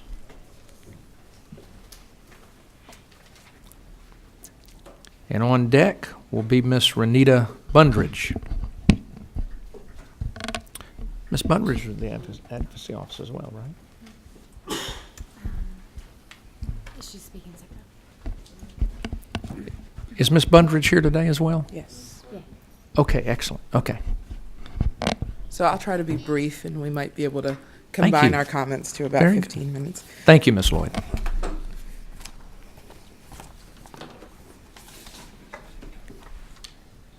So good morning, committee and chairman. Thank you for inviting morning. us here today. My name is Dana Lloyd. I'm an advocate with the Georgia Advocacy Office, Georgia's federally mandated protection and advocacy agency. The GAO envisions a Georgia where all people have value, visibility, and voice, where even the most difficult and long-lasting challenges are addressed by ordinary citizens acting voluntarily on behalf of each other, and where the perception of disability is replaced by the recognition of ability. As such, we investigate allegations of abuse and neglect, suspicious death, and civil rights violations of Georgians with disabilities. We also advocate alongside these same citizens for access to a full and inclusive life. We recognize that despite our best efforts and strongest advocacy, people are afforded the best protection by ordinary relationships. Being known and visible and present in the community, having roles and belonging provide the most potent safeguards. For people with disabilities, direct support professionals offer a crucial connection to these protections. DSPs often provide the paid support that some folks with disabilities use to access their communities. This may simply be assistance with personal care and transportation, or the more nuanced support akin to what our friends provide when we move to a new town, the introductions they make, the recommendations they give, and the community happenings they suggest based on their knowledge of us and our relationships. For people with disabilities who rely on their support, DSPs are critical in helping folks accomplish their goals, implement their plans, and achieve inclusion. Isolation is an ongoing threat to our health and well-being. Study after study proves that loneliness and social isolation hastens a person's death by at least 30%. This is greater harm than smoking, poor nutrition, and lack of exercise. When people with disabilities lack access to social outlets, family, and the larger community, a dangerous series of events can be set into motion. Someone who's experiencing loneliness may begin to withdraw from events and relationships that once brought them pleasure, or demonstrate other signs of depression. The withdrawal or other symptoms may lead to being prescribed medication, the side effects of which, coupled with their actual loneliness, may lead to a decrease in activity or new challenges. The person may begin to gain weight, which have other negative health impacts like diabetes or heart damage. These new serious health conditions could impact a person's mobility, which continues to increase their isolation and depression. It's not hard to imagine how this downward spiral continues and ultimately ends in worse and worse health outcomes and can ultimately contribute to one's death. Professional staff is not the answer to isolation and vulnerability, but it is a pathway, a vehicle, a necessary connection for some people with disabilities to their communities. Folks with disabilities are bearing the brunt of this workforce shortage and are experiencing its impacts in exponentially vast ways. In the end, system-level impacts, provider-level impacts, economic impacts all land on Georgia's most vulnerable citizens. Having access to quality professional care can be the difference between having meaningful work, finishing an advanced degree, thriving in your own home, attending legislative study commission meetings to create policy and impact change, and unnecessary hospitalization, subsisting in poverty, and a shorter life expectancy. There's also an economic issue that we've all talked about today. When the demand for labor is high and the supply of labor is low, quality of the person providing the service, DSPs, is often impacted first. This puts people with disabilities on the receiving end of paid support by people who are not skilled, who have not received adequate supervision or training, who may not understand the crucial role that they have in a person's life, and who are not prepared for the physically, mentally, and emotionally demanding tasks that they're being asked to perform. And we often find that despite this obvious lack of skilled support, people with disabilities are routinely blamed for their poor performance or inability to cope under these circumstances. They are labeled as difficult to serve or having high support needs, or even told that their needs cannot be met, when in truth, they've actually never received the sufficient support. The workforce shortage contributes to social segregation in an additional way. We are aware of people who, despite having fully funded Medicaid waivers, are still without support because providers are unable to recruit, hire, and successfully retain adequate staff. This leaves people vulnerable to the very isolation and institutionalization that waivers are designed to correct. Teens end up locked in psychiatric units, young adults languish in nursing facilities, employees miss days from work, elderly Georgians are forced to leave their homes despite community-based resources, all because care and support is not consistent. Imagine for a moment being a middle-aged person using the paid support of DSPs, and now think of all the data on staff retention and turnover in this industry.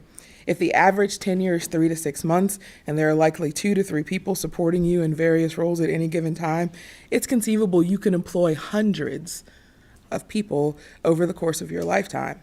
Imagine the overwhelming frustration of constantly investing in person after person, teaching them how to support you best, only to have to start over every 3 to 6 months. I think we can all suspect that people might withdraw and even self-isolate to avoid that anguish. Educator Gene Clark said a person's needs are best met by people whose needs are met. It's one of my favorite quotes as I think about this work. We cannot keep asking DSPs to work building full, meaningful, and inclusive lives with and for folks with disabilities when they are trying to figure out if there's enough gas in the car to get to work and home again, or if they're worried about this month's rent and utility while juggling childcare and a third job, especially with no promise that there's a way forward or an opportunity for advancement. GAO believes the following to be prudent and thoughtful actions for the state to take when addressing this workforce shortage. Implement a living wage, not just for DSPs, but across the board. Wage parity in entry-level positions empowers employees to consider the work and whether they are passionate about it and well-suited for it, instead of whether or not it will just pay the bills. Certifications and credentials are not the sole measure of competency. It measures a specific type of competency, but does not guarantee quality. Develop and support career ladders that reward connection, innovation, and performance. There may be a DSP who has a strong interpersonal identification with folks who experience a disability, an incredible problem solver with immense creativity and just the right temperament. Once a match is made that is working well for the person, providers should have the flexibility to protect and reward it. It is likely this won't be standardized or scalable. I want to stop and tell just a quick story. I entered the workforce kind of period as a direct support professional. I can talk about the importance of employers who rewarded my effort. The lady that spoke before us mentioned that coaching. My very first job, it was an opaque system. I had no idea what I was really getting myself into. Someone thought I would be a good fit. I worked for about a week and thought they were wrong. I went to my supervisor and said, "You guys got it wrong. I know that I, made a commitment to do this for a period of time, but I don't think I can." And she said, "You can't resign. Go talk to your team. Go talk to your full-time team members." And I thought, what have I gotten myself into that I can't quit this job? This is beginning to scare me a little bit. But those women rallied around me, and they gave me a pathway. And I worked as a DSP for about 6 months, and within 7 years was in executive level leadership of that company, all because of investment. So talk about career ladders and lattices. I tell everyone that I would not be the person I am, the professional I am, without that foundation. My third recommendation is to talk to folks with disabilities and DSPs who are successful. Invite providers with proven track records to advise the commission. There are organizations like Upper Valley Human Services in Vermont and Hope House Foundation in Virginia that I just referenced, who have been successful in addressing their staffing needs. Encourage collaboration and consulting. Be inquisitive about what works and open to trying new things. The goal has to be outcomes for folks with disabilities. Don't focus on system level change. Focus on making the system more responsive to the needs with individuals with disabilities. Thank you. Any questions? Thank you. Thank you so much. Any questions for Ms. Lloyd? Okay, and now Ms. Bunbridge. Oh, yes, I'd like to Representative just give you Matiak? some kudos. I spent a little bit of time with my local RISA last week, and just about everything you just expressed were the things that I learned from them last week. Thank you for your care and caring heart. Thank you. Appreciate it. Okay, now Ms. Bunbridge. Is there another microphone? Or does You know, there was supposed to be one at the table, and we were just discussing that. are you going to be able How to get about right close here? enough? Oh, Can we go right there? That would be, can you get through here? is there, Will this one work? is there room to get through there? If not, we'll Will the do it on podium this move? side. Will the podium adjust? Or maybe. Now can you get to that microphone? Very sorry, Ms. Bunbridge. We are supposed to have one on this table for just that purpose. Do you want to translate for us? So can you get to that microphone? Okay. It'll pick up if you can just get It's number one. Number one? Yes. Okay, go ahead, sir. Yes, my name is Al Lewis, and I'm to translate for Ms. Bunbridge. Thank you, Mr. Lewis.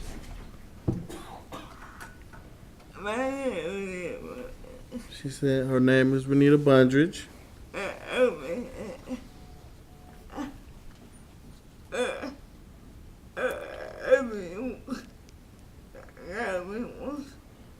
President of People First of Georgia.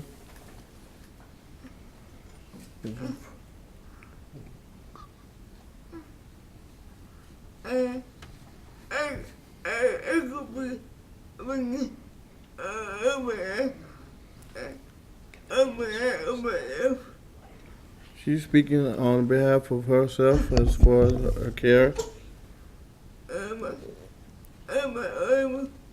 And her waiver, she's on a ICWP waiver.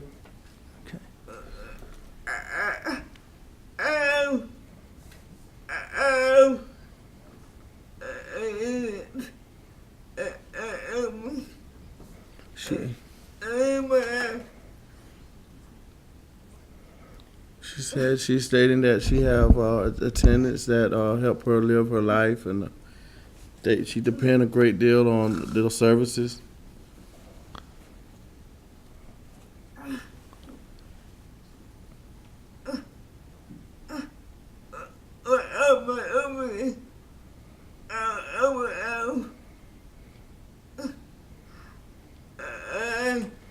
She said without those services, she wouldn't have a life.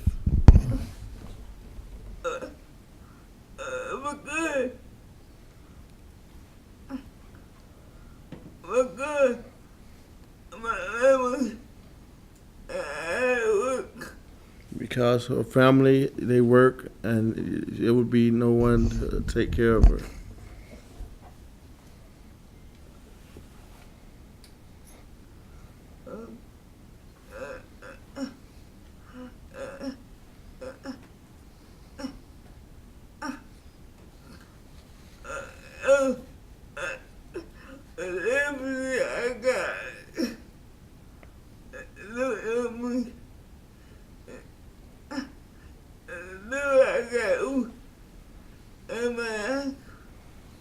So is she just basically saying that she depend a great deal on the services, and she don't have all the answers as to what it would take to to keep them around or to keep the providers, but she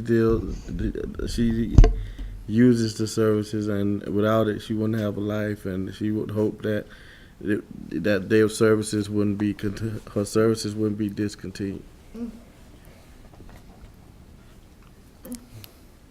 She said, "Thank you." Thank you, Mr. Lewis, and thank you, Ms. Bundridge. Thank you so much. Ultimately, the reason we're here is to make sure that individuals that need care in this state have it going forward, and that was very helpful. Thank you. Thank you, Ms. Bundridge, for being here this morning. I believe we are going to take a 10-minute break, and then we are going to get back to it. We'll begin with Ms. Carol Britton Laws from the University of Georgia, and 10 minutes. Okay.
Where's Karen?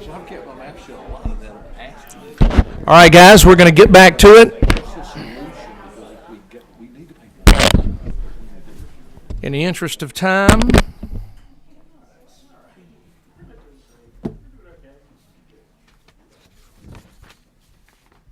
Oh, somebody let Dawn know that.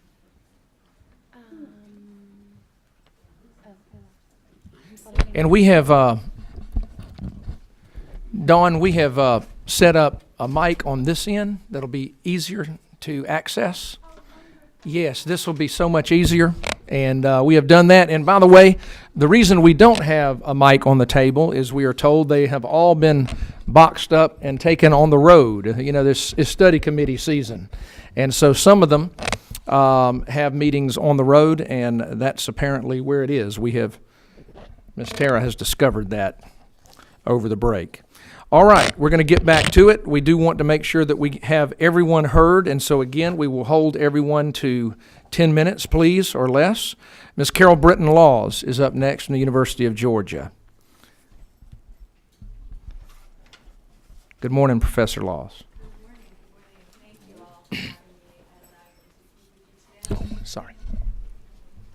Good? There we There go. you go. Much better. Good morning.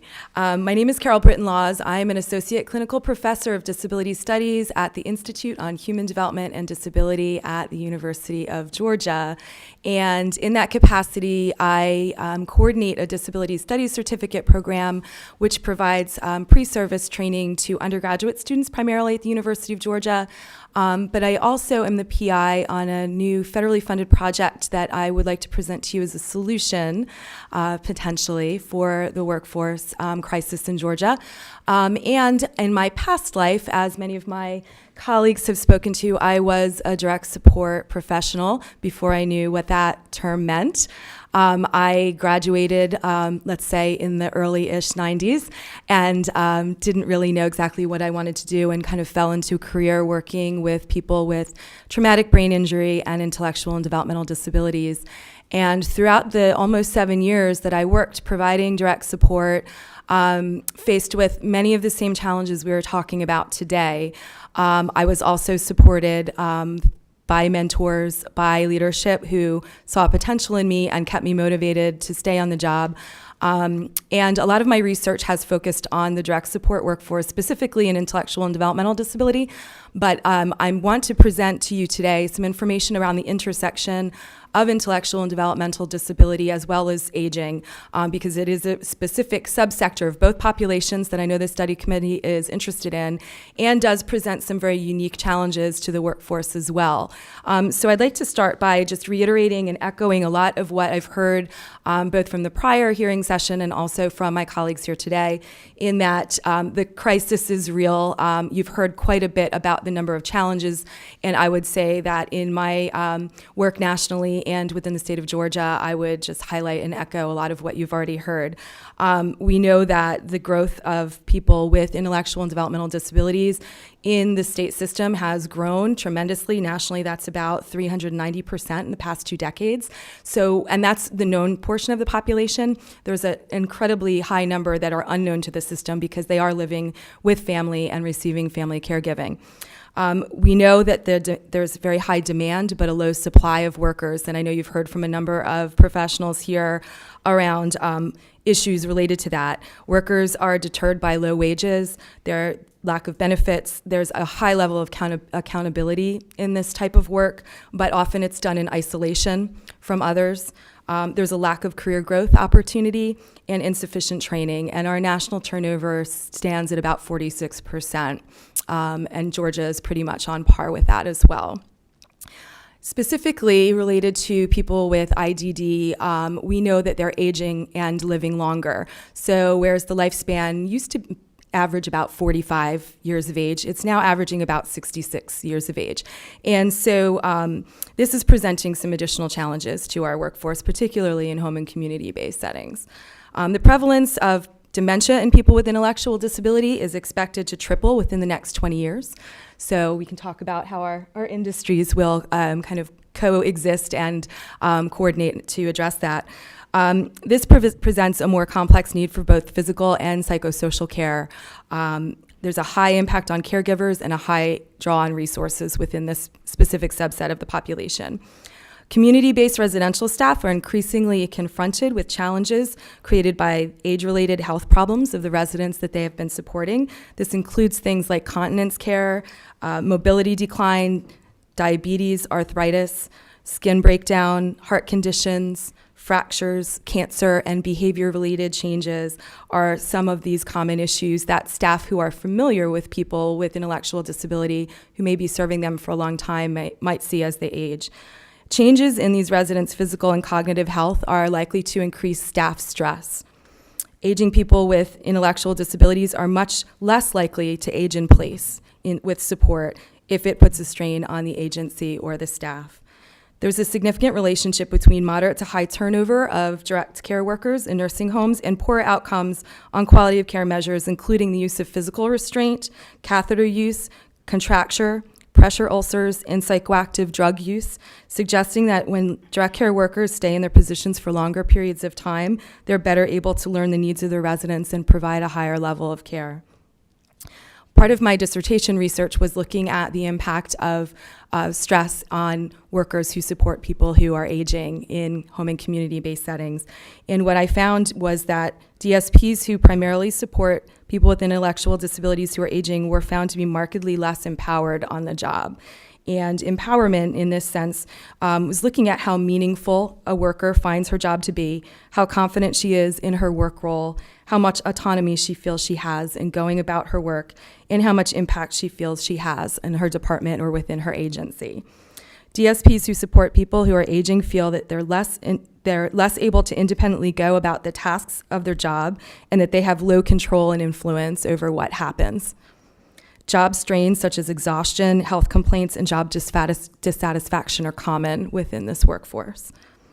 Comparative analyses of DSPs who support older people with disabilities compared to those that support younger people had mean scores that were higher than the comparison group on job stress and demand, intent to turnover, and they were lower on general job satisfaction, organizational commitment, and perceived organizational support. So these comparative data suggest that people who support people with intellectual disability who are aging may be facing challenges on the job that could result in negative outcomes such as increased strain and turnover. Now, you've heard quite a bit about the challenges. I've provided some national level data to you as well in your packets for your reference, but I'd like to spend some time also offering some potential solutions. As you've heard from many others today, wages are an important factor, but they're not the only factor. The attitudes that staff hold about their work, such as job stress demands, perceived empowerment or control, perceptions of workplace support, organizational commitment, job satisfaction, and intent to turnover have been identified as important mediators in the occupational withdrawal process. One means by which to increase support to this critical staff is increased education, skill building, and control. This would allow a worker to exhibit both high job demand and high control, which could lead to work motivation, performance, learning, and personal growth if the employee feels a large measure of control and are able to use the skills. They can express a sense of mastery over their job and their tasks and demonstrate effective problem-solving techniques. So just as important as focusing on the worker is a focus on the organization itself. Accumulating evidence suggests that support from coworkers and supervisors is instrumental in worker retention. Organizational support might include feedback on job performance and practical and emotional support from colleagues, supervisors, and managers.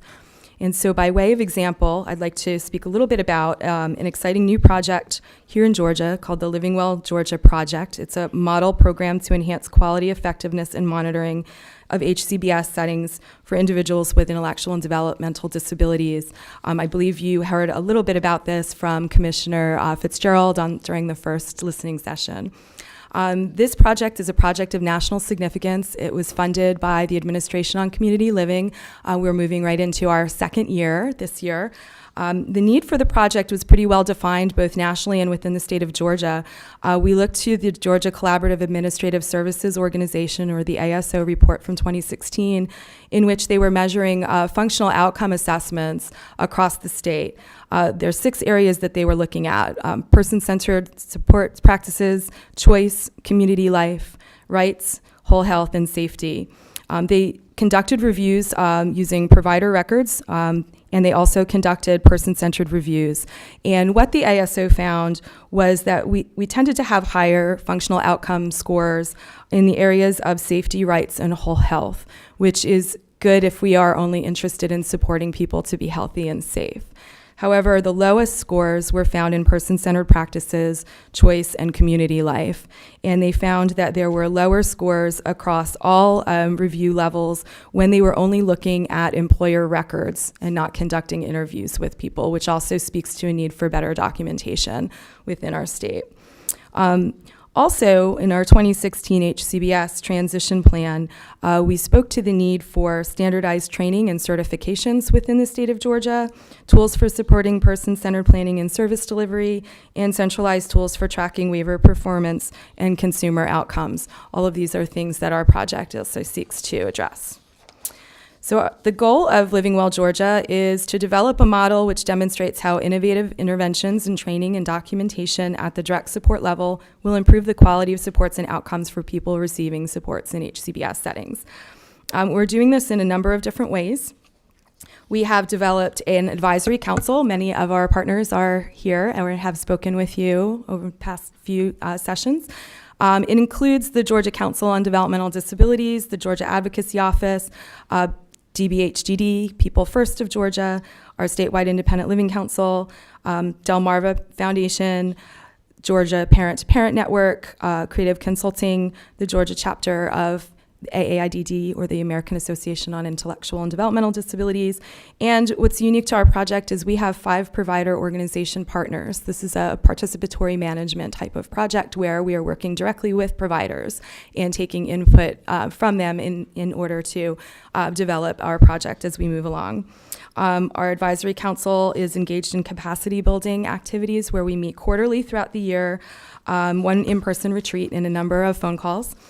And in terms of capacity building within our provider organizations, we're really targeting specified training in the areas that relate to the functional outcome assessment scores from the ASO that were found to be lower, related to person-centered practices, choice, and community living. So we are engaging in training within each organization 5 times a year in supported informed decision-making, supporting social roles, and we are also engaging with the National Alliance for Direct Support Professionals, which I believe you've heard a little bit about at the last session, to have our organizations obtain membership to that national group. The DSPs also obtain membership and have access then to NADSP publications like Frontline Initiative, number of webinars that they offer.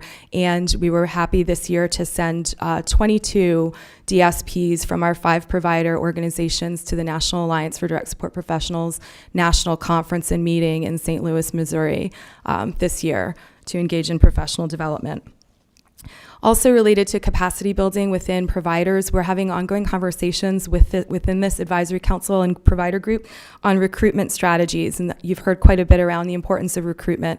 Some of the things that we are specifically looking at are the use of realistic job previews, so that in addition to a job description in a newspaper, that there might be a video-based tool that shows the work of direct support professionals in a day-to-day way, not only the good side of the work, but also some of the challenges that exist, so that should someone be interested in doing direct support work in this setting, if that's something that they can opt out of, if they view the video and then decide that perhaps this level of work is not for them, this would allow providers to be able to save the money of investing in training after the point of hire if someone would self-select out. We know that a lot of the DSPs who do come into the field leave within the first 3 to 6 months of hire. So getting them, providing them with a realistic job preview before they start can help to save some of the funding that's invested into training over and over. We're also looking at things like standardizing job descriptions across those 5 provider organizations as a pilot to see if that would allow us to kind of cross-fertilize across organizations and attract some of the workforce that we may not have tapped into yet, such as retirees or more of the immigrant population, or perhaps younger students who are coming out of high school.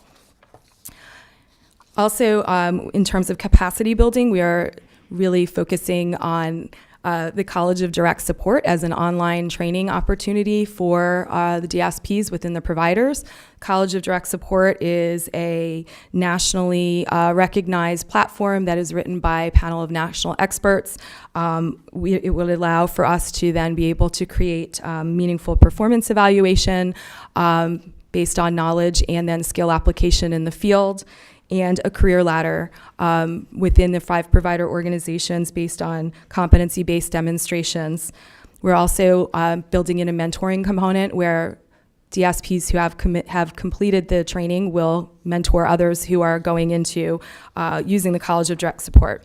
In terms of monitoring, we are using a Therap system, which all 5 providers have access to, and it's an electronic monitoring system which will allow each provider to track personal outcomes across all of the individuals that are being served. So it's not only daily progress notes, but then being able to do data aggregation across all of the people supported to see if those outcomes are being reached. I will skip to the end really quickly. So in terms of our anticipated outcomes for our project, staff will be participating in learning skill and informed decision-making and supporting social roles. Providers will have an increased ability to recruit and develop staff to create career paths. Our advisory council will be sustained over time. Our provider organizations will report increased ability to understand and respond to trends in their data through data aggregation and trend analysis. And people with IDD receiving supports will demonstrate increased achievement of personal goals. And that's the really quick, down and dirty version. Can I answer any questions? Thank you, Professor Laws. Any questions from the committee? Questions? I heard you sigh. Yeah. Yes or no? Okay, all right. Representative Mathiak. Okay, as I talked about earlier, I wanted to see some of these certifications put into a CNA program at our technical school level. And I know that there's curriculum that had been written because I talked to somebody at RACA and some of the other ladies that are here today, we talked about it, but you've written it all. So now all I just have to do is connect you with the dots. That's right. We have some connections to make in this room. Thank you. I'm very thankful that you talked about support for staff. We kind of call it PTSD, and helping to not have potato chips for lunch. So, I mean, we've all done it in here. Mm-hmm. Why can't our people that we're taking care of, some days they have to have potato chips for lunch. So that's going to be our new motto around here, I think. Thank you. Thank you. Thank you. Okay.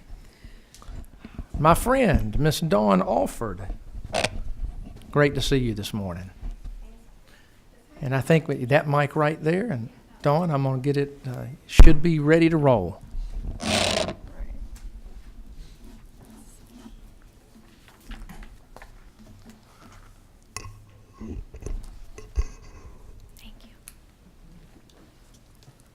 Good morning, Mr. Chairman, committee members. I thank you for this opportunity to come before you today about this critically important topic that admittedly is not just professionally important to me as the public policy director at the Georgia Council on Developmental Disabilities, but is something that I experience in my personal life, this crisis that we're discussing today. Next slide. I don't know how to Oh, get this turned on over here. That's okay. Sorry. Is there a... Yeah. What did it do? Is there some direction on how to get that turned on? Thank you. Thank you, Dave.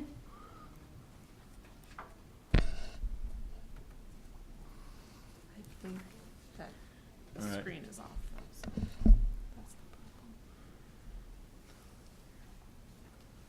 And then advance it.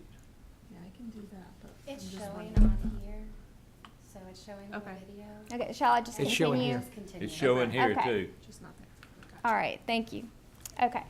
So I am with the Georgia Council on Developmental Disabilities. We are the state's leader in advancing public policy on behalf of people with developmental disabilities. Our mission is to promote public policy that creates an integrated community life for persons with developmental disabilities, their families, friends, neighbors, and all who support them.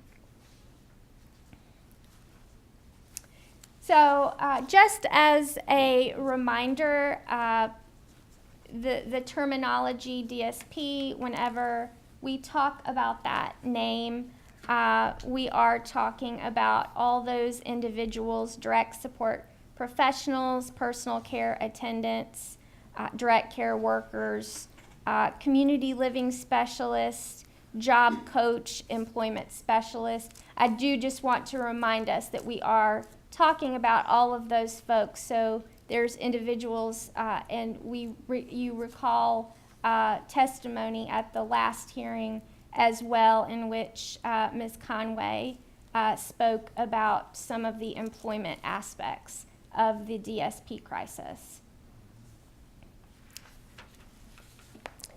So how does this impact people with disabilities? I want to talk a little bit about this crisis from the angle and the perspective of those of us who are living this crisis. What does this mean for me, right, on a daily basis when I don't have a direct care worker show up? What happens? Well, what this means is that many times I wouldn't be here if it wasn't for my aging parents, right? So it means that in my own family, we have had to choose between, do I get to go to work or does my mom get to go to work? Or do I have to stay in bed the whole day and, frankly, to just be quite blunt with this committee, sit in my own waste all day? Forgive my bluntness, but this is reality, and you need to hear this because I know you understand that we're here talking about this crisis, but you have to understand, for those of us who are living it, the crisis is not 5 years from now, 3 years from now. When you're lying in bed and you have no way to get up, you can't feed yourself, you can't take yourself to the bathroom, any of these things, and you have no one to show up, the crisis is now. So there are, other consequences to just like what I was talking about. When people don't show up, you're laying in your waste or you're not able to turn yourself over. This leads to other medical complications, pressure sores, pressure ulcers, not being able to manage the medical conditions that you have. You don't feel safe in your home. This is reality, and it shouldn't be this way where families are having to make this choice. There's financial implications, not just the people with disabilities. Y'all, I've worried about losing my job myself. This is reality, because when it comes down to it, you can have an understanding employer, but you all know, you're business owners, many of you. When it comes down to it, you have to have that employee there and able to do their job. But in order to get to that job, that direct support professional has to show up, be on time and ready to work, and be qualified, which brings me to some of the other issues I want to talk about, so we have well defined, you've heard the data presented. I'm not going to represent the data. Multiple presenters have done so. You know that you already know that the number of people with disability, or the number of people rather who need caregivers are going up and the number of people to provide that care is going down. But it's not just a numbers issue, right? It is a quality issue. So let's talk a little bit about that quality. What does that mean? I've had caregivers that show up and they can't even do what is minimally required. I'm just being very blunt with you all. People have shown up and the agency has sent people to my home who had to Uber to my home because they could not drive.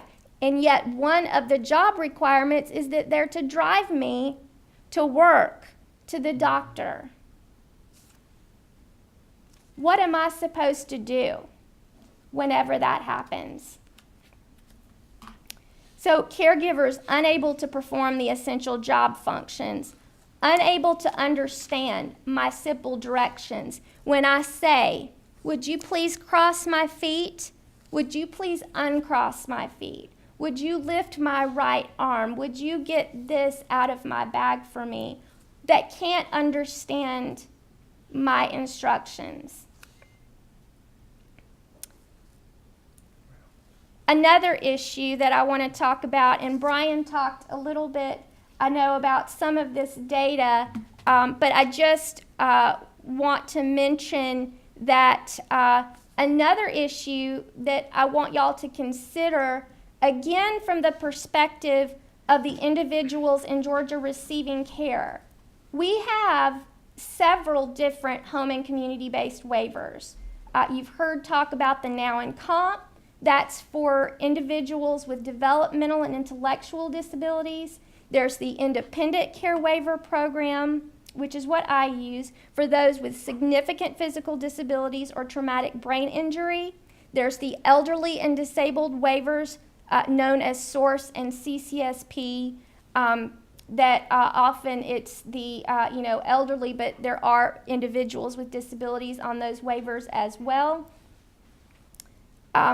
But the reimbursement rates are not equal, okay? So if I am an individual and I have a personal care attendant, direct support professional, whatever name you want to call it, the person that shows up at my home and helps me be independent, whenever that person shows up to my home from the Independent Care Waiver Program, then the reimbursement rate from Medicaid for essentially the same service is not what it would be if I were receiving that same service in, say, Now or Comp or SOURCE and CCSP. So what this creates is a dynamic in our state in which not only are we competing against, we've already heard about the fast service industry, Amazon, all these other places, but we're competing against ourselves, other people on other waivers, because if you can go to another agency or another waiver and get those services, then the reimbursement rate is higher. And obviously, I understand that reimbursement rate does not always translate into pay rate, but you all know how it works. The higher the reimbursement rate, the higher the flexibility and ability to affect pay rate. And we already know, I'll preach into the choir, I know when y'all know that the pay rate is part of this puzzle. Another issue I just want to highlight again, we've heard it talked about by many of the providers and others, but again, I just want to highlight this again from a slightly different perspective, which is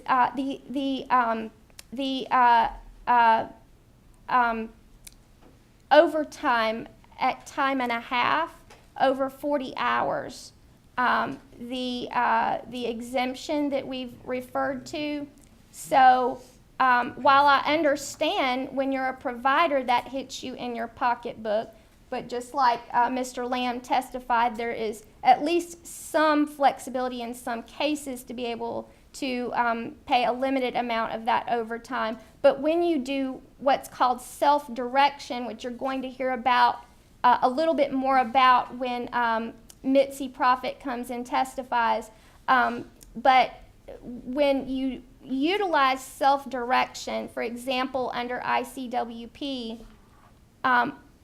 let's say I had a caregiver that was willing to work with me, but they needed to be able to work over 40 hours because of the shortage we're talking about. Say that person is willing to work with me, they want to work with me, I want to work with them, but I can't have them work over 40 hours. Why is that? It's not that I don't think they deserve to be paid time and a half. Of course, I support that, and I want direct support professionals to be valued and shown that value with that pay for overtime. But my budget will not accommodate that, because when I'm self-directing, I have to make sure I stay within the budget. And then if I lose a caregiver or two, and there is a shortage like that, then I have no way to address that. So just some things for you all to think about in terms of going forward for this committee. Just some recommendations. Please think about whatever you do and recommend that people with disabilities and the direct support professionals need to be valued. There needs to be incentives across all HCBS programs to attract the quality direct support professionals. And then, of course, we've already heard there needs to be adequate training for DSPs. I want to encourage that training needs to not focus on what's called the medical model of disability, but it needs to focus on how can I work alongside that person with a disability. Of course, competitive wages, access to benefits. But when it comes down to it, as individuals with disabilities, we just want staff that'll show up on time, help us get the stuff done that we need to get done. We want people who are paid enough to stay so they like what they're doing, and we want people who respect us and are respected for what they do and the pay they earn. Happy to take any questions you all have. That was exceptional and well said, and you spoke to some issues around the companion exemption, so I just want to very briefly make sure that everyone up here understands. We discussed it. There was a good bit of testimony about it at the last meeting, but so the companion exemption had been in existence since the 1930s when the Fair Housing Act, the Federal Fair Labor Act was passed, which allowed us an exemption from overtime to serve individuals in their own home. And the previous presidential administration eliminated that exemption, which now requires, if you have somebody working more than 40 hours a week, to have that consistency of one caregiver, they now must be paid overtime.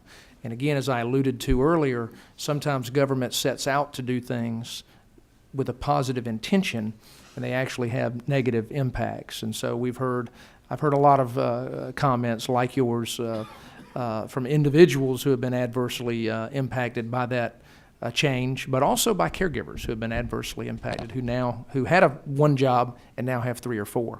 So at any rate, well said. We have some questions here. Sure. I think Representative Kirby? Oh, is that Emory? I'm sorry. Representative Donahue.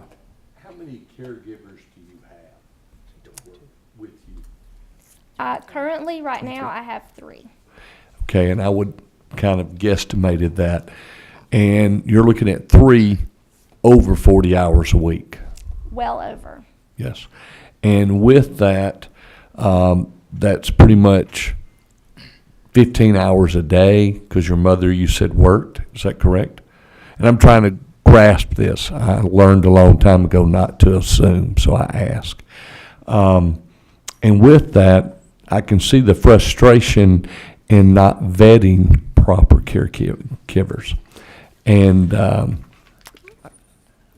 would you say if you were giving them an A, B, C, or D that concerns you, what would be the grade of most of the caregivers that you have to deal with? In all due respect, I would have to say a C would be pushing it. Okay, and that's what we need to hear. And this gentleman here is with you, and he's here, so you would give him a higher one, correct? That's correct. Okay. And I've watched him back and forth do stuff, and I mean that. And he was going to drop the phone if you didn't. But with that, that's right. The Uber. I mean, when you think about that, I owned three That was not companies. him. No, but I owned 3 companies in my younger days, and with that, you're right. Employees have to show up. But then when you hire that employee, there has to be a certain group of people in the pool to hire from within. And because of the price rate of employment, our pool is very limited. So I think that's one of the biggest things I see we need to do, because money has to come from somewhere. And if you're going to start into that field, as we have Lanier Technical College about to open a new, I'm going to say state-of-the-art college, and it's a technical college. That would be great to have the curriculum taught there, but then no one's going to take it if there's not adequate pay. So thank you very much. Very good presentation. Thank you. Thank you, Dawn. Thank you very much. All right, Ms. Prophet. Ms. Mitzi Prophet is a parent.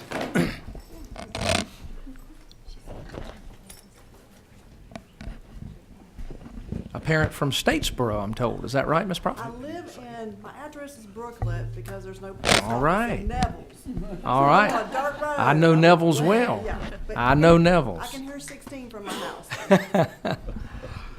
Thank you for being here this morning. No problem. Sorry, trying to get this out for you. It's not giving me an option to. Let's see if I do it over here. All right, you don't need this. No, okay, I don't need it. Okay, so I definitely brought a script because I talk really fast. And I'm not from up north. I graduated from South Cobb High School, but I don't know why I talk fast. Thank y'all first, Chairman Petrie and the committee, for asking me or allowing me to come. My name is Mitzi Prophet, and yes, I live in Brooklet, Georgia. Professionally, I work as Director of Support Staff for Parent to Parent of Georgia, which is the parent training center for the state of Georgia that covers families from birth to 26 with disabilities. I also am the chair for the Georgia Council for Developmental Disabilities. But my most important role is I'm the mother to Joshua, who has a developmental disability, who is 23. Joshua goes to Georgia Southern. This is a young man who they said would never amount to nothing. So it's amazing when I tell people, I'm like, oh my God, I'm so proud of him. But it takes his posse, that's what we call his support staff, to get us through a day. It is his life, it is that critical. So I'm glad I get to share with y'all a little bit of what we go through daily.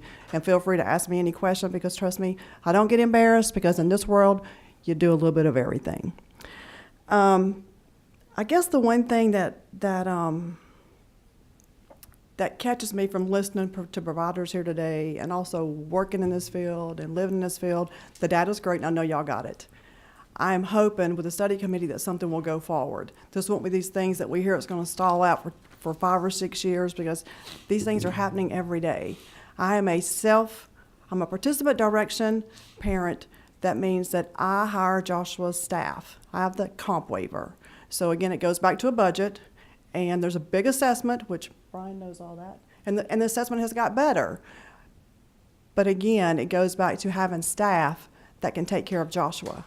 I am the aging parent. I am the one born in 1964. My husband is 66. We are a small family, so that's us. So that's terrifying to know that it's me or him, and just like today, I had to make sure staff was going to be there on time so I could drive, so I could get to Atlanta. And then who's going to take care of him all during the day? I get texts, everything's good. Okay, I can breathe. Also, I have to work. So I'm lucky that my job is flexible, but again, I'm responsible for staff. So how can I go to work if Joshua's not taken care of? I'm a firm believer in, I am blessed that I have one full-time staff, and she was a CNA, and she waited till I got the waiver. And If I could clone her, I could fix all y'all's problems. She is always on time. She has the compassion, but the first thing she'll tell you is, I do this because I want to see Joshua succeed. It's not about the showering, the shaving, the lifting. Joshua's 6'2" and 160 pounds. He's in a power chair. He's had 14 surgeries, and he is a full lift. So when I tell you we lift on him, I am lifting something physically that is bigger than me and heavier than me. This happens every day, multiple times a day. But you've got to be in tune to him. You've got to know, just like Dawn said, does he need repositioning? He has neuralgia in his feet. If he's uncomfortable, he's worrying about that and not paying attention in class. And all Joshua wants is a job. He knew, because of his being so physically involved, that if I got a college degree, Mom, I can get a job. And I'm like, you're going to get a job anyway. But he understands, because that's the norm. That's what we want, is the norm for everybody. So again, his support staff, we link into the college. Being in a rural town, there are no workers. So first thing he told me was, when we met, he was like, well, I really don't want another you. I was like, okay, well, yeah, I get it. You don't want another mother, but he doesn't want another 54-year-old woman taking care of him. Okay, if you think about that, would you if you were a 23-year-old man? No, it's embarrassing. So we link into Georgia Southern and Ogeechee, and we let them come out and hang out with him. And then he asked them, have you ever seen somebody naked before? And then they're like caught off guard, but no, because you're going to have to shower him. He wants to see your facial expressions. And of course, they start telling the stories. Well, yeah, Joshua in college, kid, and he's like, what? He never got to experience that. So you get the flip side, but he gets the real life reality, but they get life-changing experiences. So we have one full time that comes from 8 to 4, and then the afternoon we rotate college kids that come, and we link into either nursing or special education teacher meds, our majors, because they learn so much from him, because Joshua's impairment, really, his education is he's visually impaired. So helping Joshua with his grades, it's so funny when I listen to new ones start, and we're very intense trainers. You've got to train these staff. These are not somebody that you just leave first off in your home. Second off, they have to know why they're there. So the first thing we all ask them is, why are you here? Why do you want this job? And it gets real quiet. And then they'll say, well, I have to work because I have to support myself because I'm in college. And then Josh will say, why do you want to work with me? And it gets real quiet again. And they say, well, we want to learn from you. That is amazing, because he's training them to train the next person, and their fields have changed because they have worked with him. That's how powerful the stuff that we do is so imperative, and it always ends up about money. Well, of course, being a self-direct parent, we choose where our money goes, and all of our wages, all Joshua's funding is wages. So in rural Georgia, you have to pay more. You're not going to get somebody to come out of the boondocks, drive 20 minutes out for $10 an hour. You're going to pay for what you get. So I do choose to pay higher. So then again, it goes back to, what does Joshua do with those staff? They come in, they get him up, shower him, feed him, take him to school. They're there, but like he'll tell you, he don't want him beside him all the time. You saw Dawn's help her, but they don't have to have somebody with them all the day, but their life has to have that support. He can't roll himself over. He can't get out of the bed in the morning. I tell people all the time, try to imagine laying in a bed and you can't get up and go to the bathroom, you can't get up and get a drink, or you can't do anything but holler for somebody. And my fear is, every night when I lay in the bed and I tell my husband, what are we going to do if something happens to me or you? It literally just shakes me. He has people, but who really is going to step up and be there for him? So I pray every day, don't take one of us at the same time. That's a horrible thing to say. Or like when we leave the state and get to use respite money to take a break, which is very small. We're always in fear. Who's going to take care of Joshua? Because he'll tell you, if you put me in a home, I'll die. He said, Mama, I will die. And I tell him all the time, that's not going to happen as long as I'm here. So I just want to make sure we're going over all my notes. And I don't mean to get emotional, but this is real. This is our everyday life.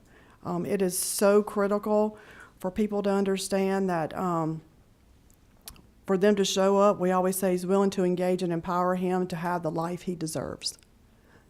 That's big. So these staff should be, I make sure small things for our staff. I'm like, I just want you to know I appreciate you so much on the worst day, because some days I do take care of Joshua all weekend. And come Monday morning, I'm ready to run for the door so I can go to work, so I can take a break, so I can just sit. you know. So again, it's the dynamics of it that I think are really important. And I mean, I strive for y'all just to do something that will help us get better staff, maintain staff, pay staff, but also empower them.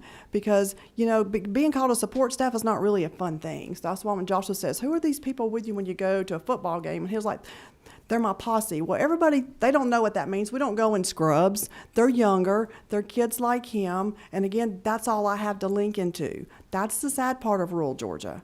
I mean, there are plenty of providers, but that's not going to fix it because they themselves have the same issue. Let me make sure I've touched on everything. Of course, I told y'all last month I had to go to college with him, and that was eye-opening because his staff wasn't there. So I had to make a choice not to go to work. I'm very lucky that my job is understanding of that. But if that happened on a routine basis, I would be having to be at home to take care of Joshua, and that would not be good. We would not be a good mix 24/7. But again, I thank y'all for asking me or letting me tell Joshua's story. He would have loved to have been here, but he's in class and he will not miss class. I do feel in my heart that y'all are listening. That's very important. And any questions, anytime. Joshua said, y'all want to come see him? Come on down there. He'll let you follow him around all day long. Anything we can do to help with this process. Well, Ms. Prophet, thank you for being here. I want you to, first of all, send a message to Joshua, go Eagles. Go Eagles, that's right. And in 1964, you're a young lady. Well, he thinks I'm old, so. You're a young lady in my book. But thank you. At any rate, thank you for being here.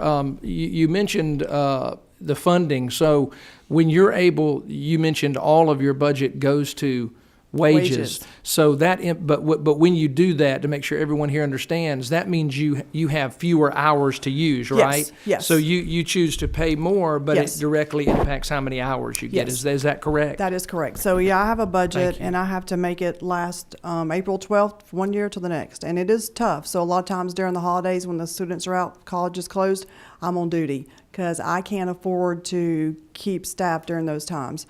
On the weekends, me and my husband are on duty. So we have staff Monday through Friday, 8 to 4, and then on Monday through Friday during the evening till 7:30 at night, and that is it. And Okay. he's full care. He is full care. We have a question from Representative Donahue. Thank you again for being here. Thank you. Joshua, I have a son named Josh. We sometimes call him Knothead. Was Joshua born? So Joshua was born on due date, perfectly fine, was not given enough oxygen after birth. So he has cerebral palsy and he's visually impaired. They told me he would amount to nothing. I had him in West Virginia. I'd moved there for a job because I'm from Georgia. I moved back to Georgia because the schools are better here. In West Virginia, I got a comp waiver for Joshua when he was 3. So I already knew there were waivers, but here it took me 8 years to get a waiver. So that has got better. Yes, Brian. But again, I am that parent that has lived it, and I do see other sides of it. But yeah, we do it. But we're going to do what we have to do to take care of him. But we do need help. We definitely need help. Thank you, Ms. Prophet. You're welcome. Mr. Holcomb, with Access to Independence. Thank you for being here. Thank you. Give me 1 second to get this set up.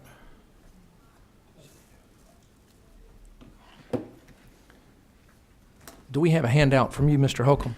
There is not, No? but Okay, I will gotcha. be able to provide anything if you wish. In You have a writing later. PowerPoint? I do not have a PowerPoint. Okay, I just gotcha, got okay. some here to go through. Sure. We're not going to mess with all that. But good morning, almost afternoon, Mr. Chairman and members of the committee. I'm pleased to be speaking here again for the second time on the very important topic and the extensive information that is required to make decisions and changes that we need in this program.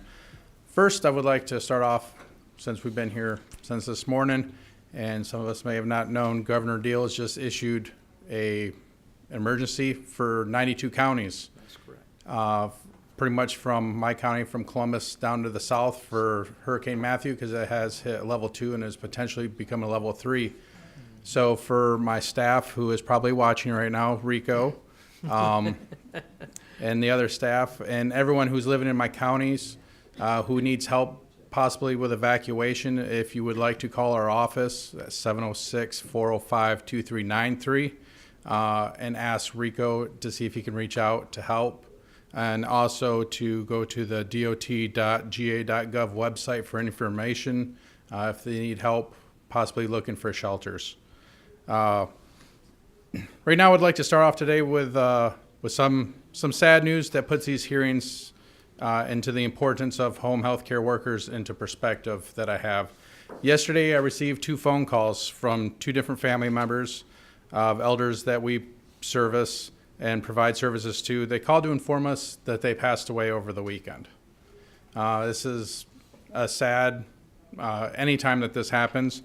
And it's most important because both of these individuals I personally worked with and helped transition out into the community. The families did not have to call, and they did so because they weren't just to call to inform us of the tragic event, but to thank myself and Access to Independence for helping them get home and having the opportunity to live the rest of their lives with their family. I can't take all the credit. My staff can't take all the credit.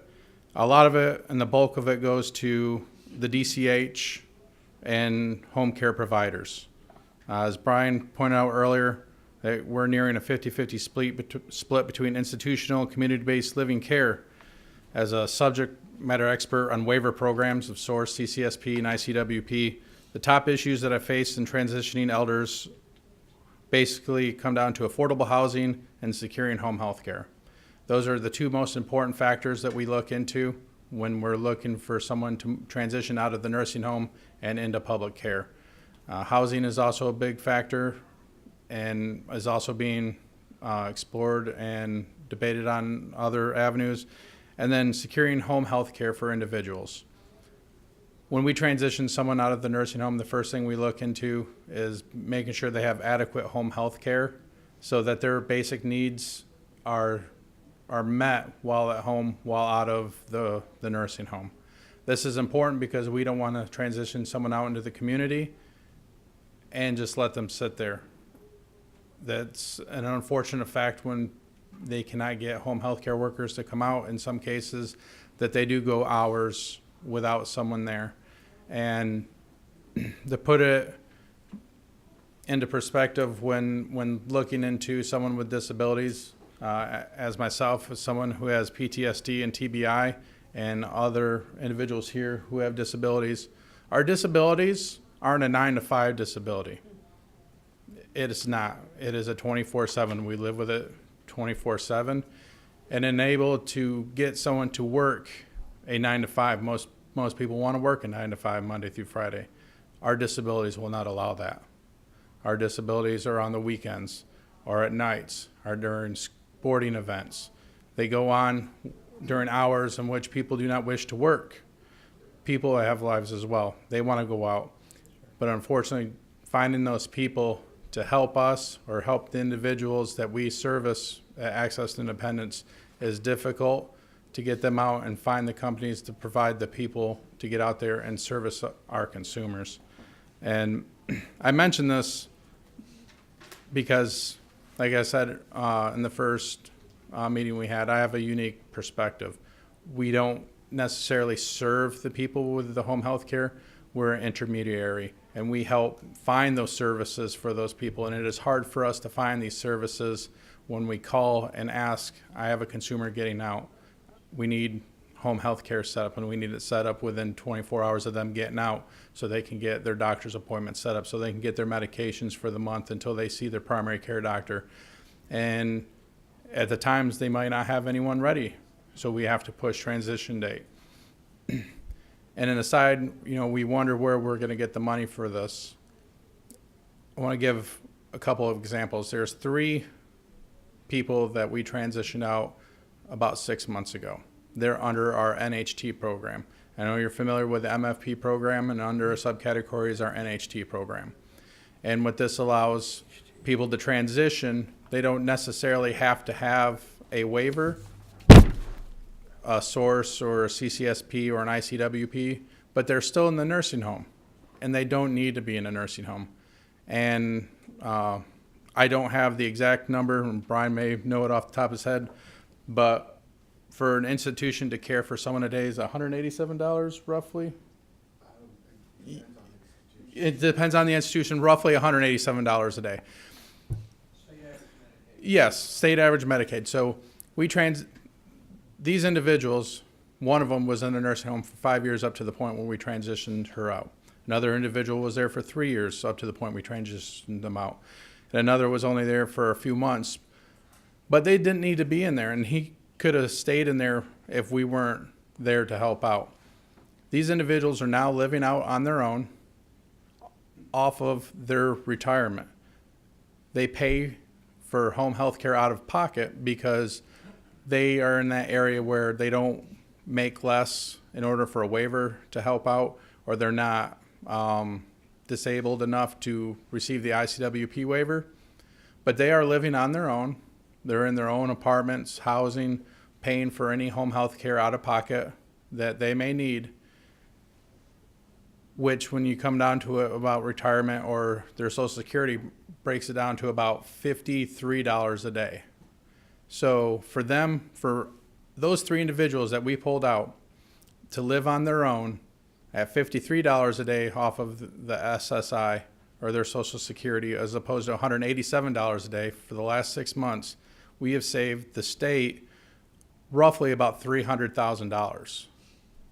That's where the bulk of the savings of the money is going to come from, is when we pull them out of the institution, put them in a home-based setting, allow them to get the home-based care through a waiver or through an NHT program like ourselves, where they can afford, they may not need 8 hours a day, 7 days a week, but they could use med management a couple hours a day, once or twice a week, and they can afford to pay that, and they can afford the little bit, and then they could get help, but it didn't need to be much. And what this does, it saves the state from having to pay the institution. And I think the breakdown is, and I see it in a lot of places where we go to transitioning people out, the nursing home doesn't want them to leave because they're getting that $187 a day. They need people in the nursing home in order for them to keep their doors open. And it's fighting the system. We want people to get out to save money, but the nursing homes, the people that receive it are getting the money from the state. They don't want them to leave. It creates some tension there. I've seen it in some nursing homes. Just recently, we're trying to get someone out of the nursing home. Nursing home is doing everything they can to keep them from transitioning. And it's sad. This individual wants to get out and live with her son or near her son. The nursing home is doing what they can to stop. And I see it time and time again. Nursing homes are blocking the transitions or doing what they can to keep the individuals to stay there longer as possible because they are receiving that money. One of the individuals that I'm talking about received $1,700 from Social Security and from disability. They get out, the nursing home gets that plus whatever the state receives. Now the individual is out, they are receiving that, they are directing their care. They are now living off of their $1,700. They're able to afford a income-based rent-controlled housing. They're able to get their food, get the stuff that they needed, and with our assistance to help them set up. But now they're living full lives, and God love her, she calls me at least once a week to tell me how she's doing. And she calls me, she's like, Kirk, I know I'm bothering you. I know you're busy, but thank you. I love everything you've done for me. I love everything that you've done. And then she calls at least once a week. And it makes us happy. And, there's days where I'm busy. I'm like, oh, she's calling again. I can see it come up, but I'll take the call because I know she is so happy. She was in that nursing home for 5 years after she had knee surgery. Couldn't get back out because of the limitations of money you're able to save in the nursing home. You can only save so much. Once you save so much, then you're taken off of your Medicare or Medicaid program, and then you have to pay for the nursing home on your own, and which, like I said, $187 a day is a lot, especially when you come into the $1,700 a day is only about $50 a day. So it creates this vicious cycle where they can't get out. And it keeps programs like us where we step in and are able to help them get out, get them set up, and then find those services for them. But I just like to thank the opportunity to come out here and speak to everyone today. I know you may have some questions. I know this was brief. I just wanted to come out and give some examples of why it's important that we have healthcare workers and why it's important for us to break that barrier in order to get as many people out of the nursing home as we can. Thank you, Mr. Holcomb. We have a question from Representative Kirby. Thank you, Mr. Chairman. And something you said just sparked this question, and it may be too long of a discussion and something we ought to take somewhere else. But you said, when you made a comment, they're not disabled enough. And I guess my question really is, are the lines on what we call, are they in the right place, or is that a whole other issue that we need to look at? It's a whole, and excuse my English, and I know using the term disabled enough is not exactly the way it needs to be phrased. It's different waivers have different guidelines of different needs to be met. When I say that, an ICWP individual needs more care, needs more attention than someone who requires a source waiver. And source waivers only provide so much assistance throughout the term of the waiver. As an ICWP, they provide more assistance and more care as someone who is versus someone who has diabetes, is in a wheelchair, can direct a lot of their care, can still do a lot of stuff as versus a person who is a paraplegic.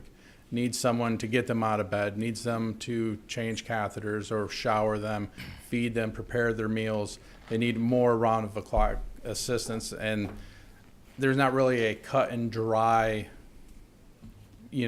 this qualifies for that. It's all done with the options counselors and people who, the nurses that come out and do the interviews and do the assessments that qualify them through the different waivers, or through the different, I'm trying to think of the forms that they use to qualify them for that. All right, thank you. All right. Thank you, Mr. Holcomb. Miss Cindy Johnson, Side by Side Brain Injury Clubhouse. I have been there, and I have met you before. Yes. And, and you we have were on a the, remarkable place. Thank you. In Gwinnett County. in almost In Stone DeKalb, right Mountain. near the border. Yep. Y'all have a wonderful place there for individuals with TBI. Right. And otherwise. So thank you for being here. Sure. Thank you for being here. So I am the founding executive director of Side by Side, and I've worked with people with brain injuries for 30-something years. And I also am here wearing another hat. I'm the family caregiver, have been for 20 years for 3 different parents, and one who's still living, who is reliant on me and my family for both financial and physical support, even though he lives in assisted living. And so the suggestions that I want to give you today, and I want to focus the majority of my time on 11 suggestions. A lot of them are from my personal experience, and because I follow this issue, although I'm not the expert on this. And so I've given you a couple of bills from the state of Washington just to show how some of this is fleshed out. I won't go through repeating everything you've heard for the last couple of subcommittee meetings, because you really I know you all get the issue. And I just want to say that I do agree with all the recommendations about how to elevate this profession of home-based caregivers. We coach and train, commend, and sometimes report those caregivers from my perspective, both as a family member and as a director of a home and community-based services, community-based provider.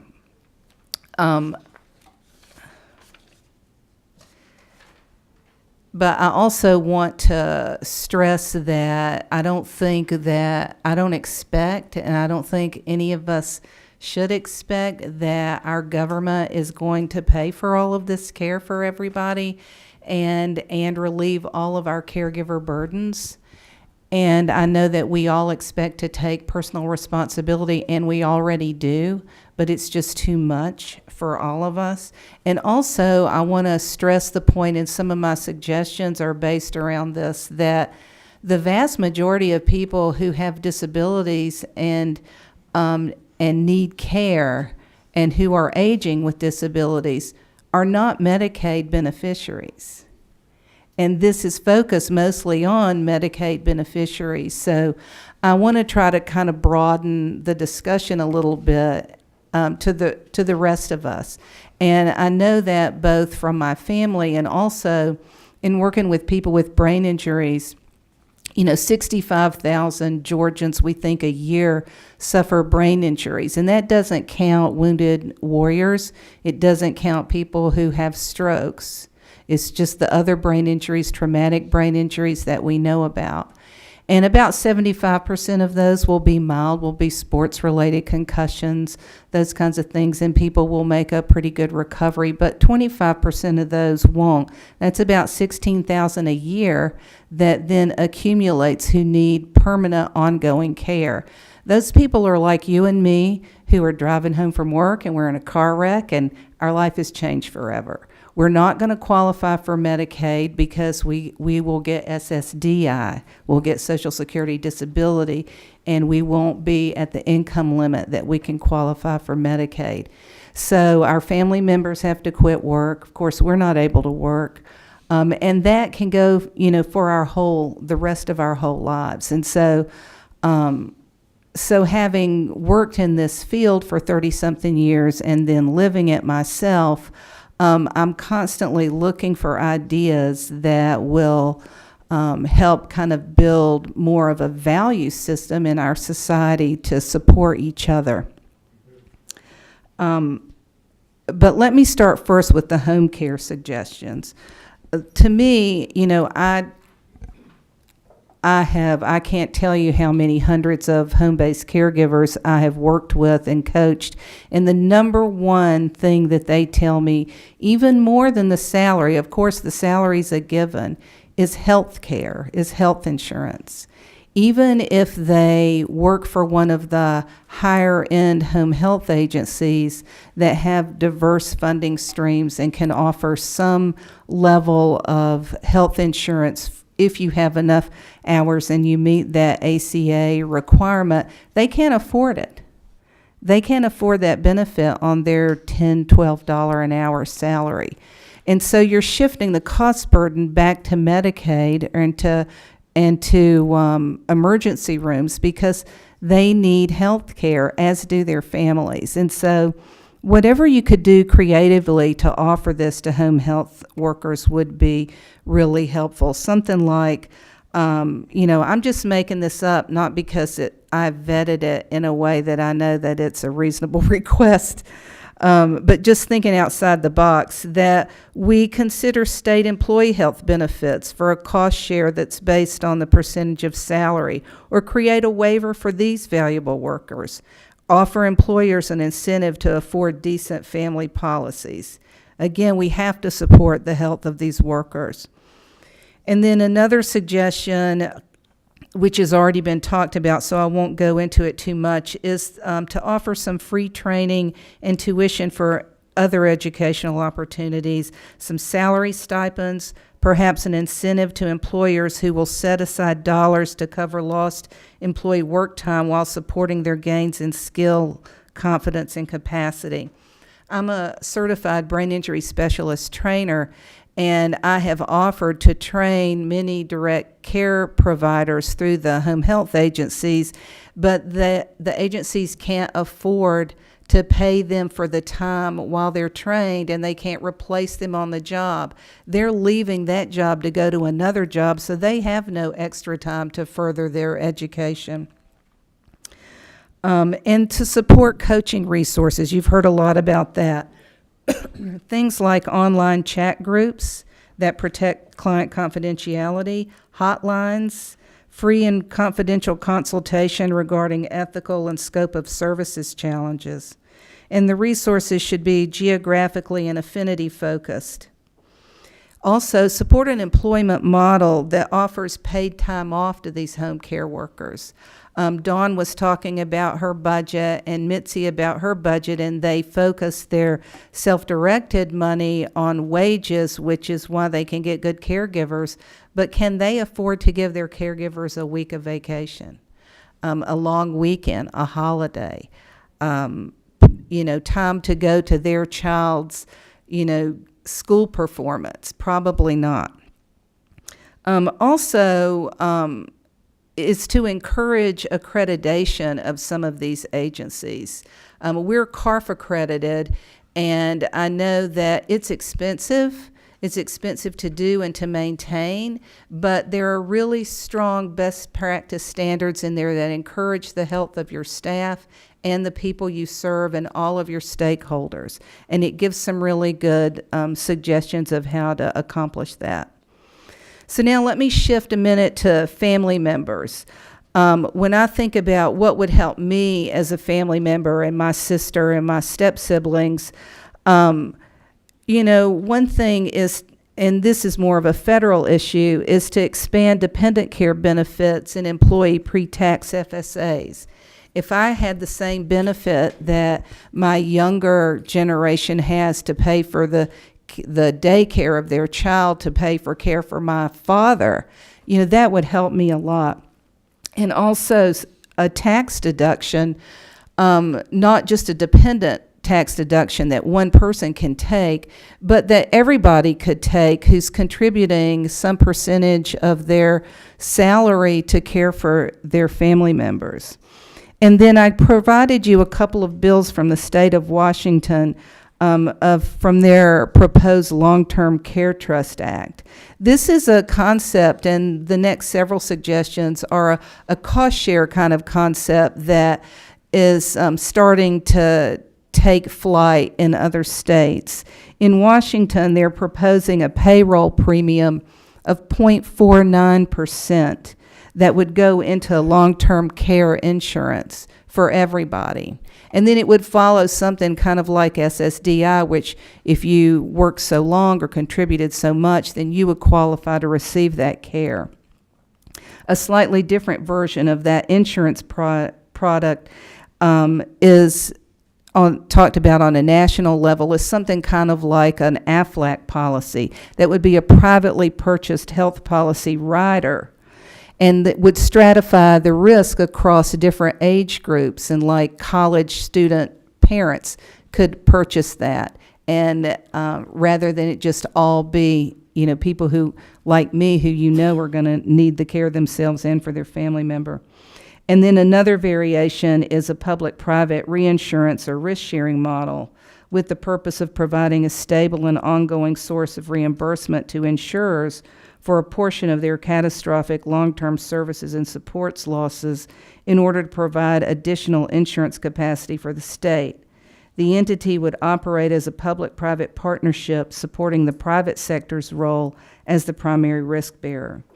And then the other kind of family support policy is in Hawaii called the Kapuna Caregivers Program, and that is a pilot program that offers families, I think, $70 a day to pay for care in however they need to for their family member.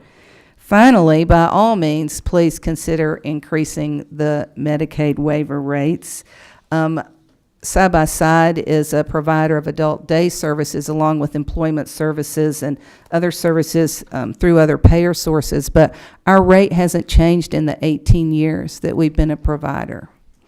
And it used to cover half of our cost, and now it covers a third of our cost to provide the services. So I have to really, kind of limit the number of people that we can take just so that we can stay alive. Any questions? Thank you. Thank you so much, Ms. Johnson. Any questions from the committee? Okay, thank you very much. Mr. Jernigan, Mr. Alan Jernigan is up next with Southern Companions. And Mr. Jernigan, we're watching the clock. We're trying to, we wanted to make sure we tried to give everybody as much time as necessary, but we will now ask everyone to give their presentation in 5 minutes. And I would encourage you that if there are things that have been said about the crisis, I think has been well acknowledged, if you could speak more to solutions. Sure. Thank you, Mr. Jernigan. Good morning, Mr. Chairman and members of the committee. And as Chairman Petrie said, I'm Alan Jernigan. I'm the co-owner of our private duty care company located in Gainesville, Georgia, called Southern Companions, and we're fortunate to be in our 10th year of business. I want to take a few brief moments of your time, I'll be very brief, to discuss the difficulties we've had in trying to staff cases for our clients. Over the past year, we've had to turn away business that would have added 2,000 hours a week of business. That equates annually to about $2.3 million in gross income, with a lot of that going back to the employees. We constantly monitor our market to make sure our wages are appropriate. We average from $10 to $15 an hour even. We pay for a health insurance program. We buy scrubs for our employees. We offer an incentive program to reward good behaviors, such as showing up on time, not calling out, taking extra shifts, things that I've always considered just to be part of my job. I employ someone full-time to make calls and place ads for caregivers. She spends the majority of her day on the phone just trying to get people to come in. Since January, she documents every call. She's set up 190 interviews. 99 of those people have never showed up, just wouldn't even come in for the interview. Only 68 of those people applied for a position. Many of those then leave after they find out we do a drug test, ask for references, or ask that they actually work. Since January, I've hired 55 people. 7 are still remaining as employees. Unfortunately, many of those that make it through our process fail to ever accept a work shift. They have told me that it's state law. I have to find them a job within 6 miles of their home. I haven't found that law yet. They will only work a limited number of hours so as not to lose their benefits. They won't work because they've received their tax refund and have funds at the current time. We've heard every excuse you can imagine. So I grew up on a farm in Coffee County, Georgia. I've worked since I was 12 years old. I know nothing else but working. I spent 20 years sentenced in the banking industry prior to starting Southern Companions. I was taught work ethic as a child, and I struggle with those that don't have that ethic. We tried everything from going to the CNA schools, the tech schools, Lanier Tech, and we've yet to find a very good option for it. So I don't know if that's any ways to solve the problem, but that's what I'm facing right now. Thank you. Any questions? Any questions? Yes, we have a question. Representative Donahue, who may be your representative. Thank you, Mr. Chairman. You got a real good one. Yeah.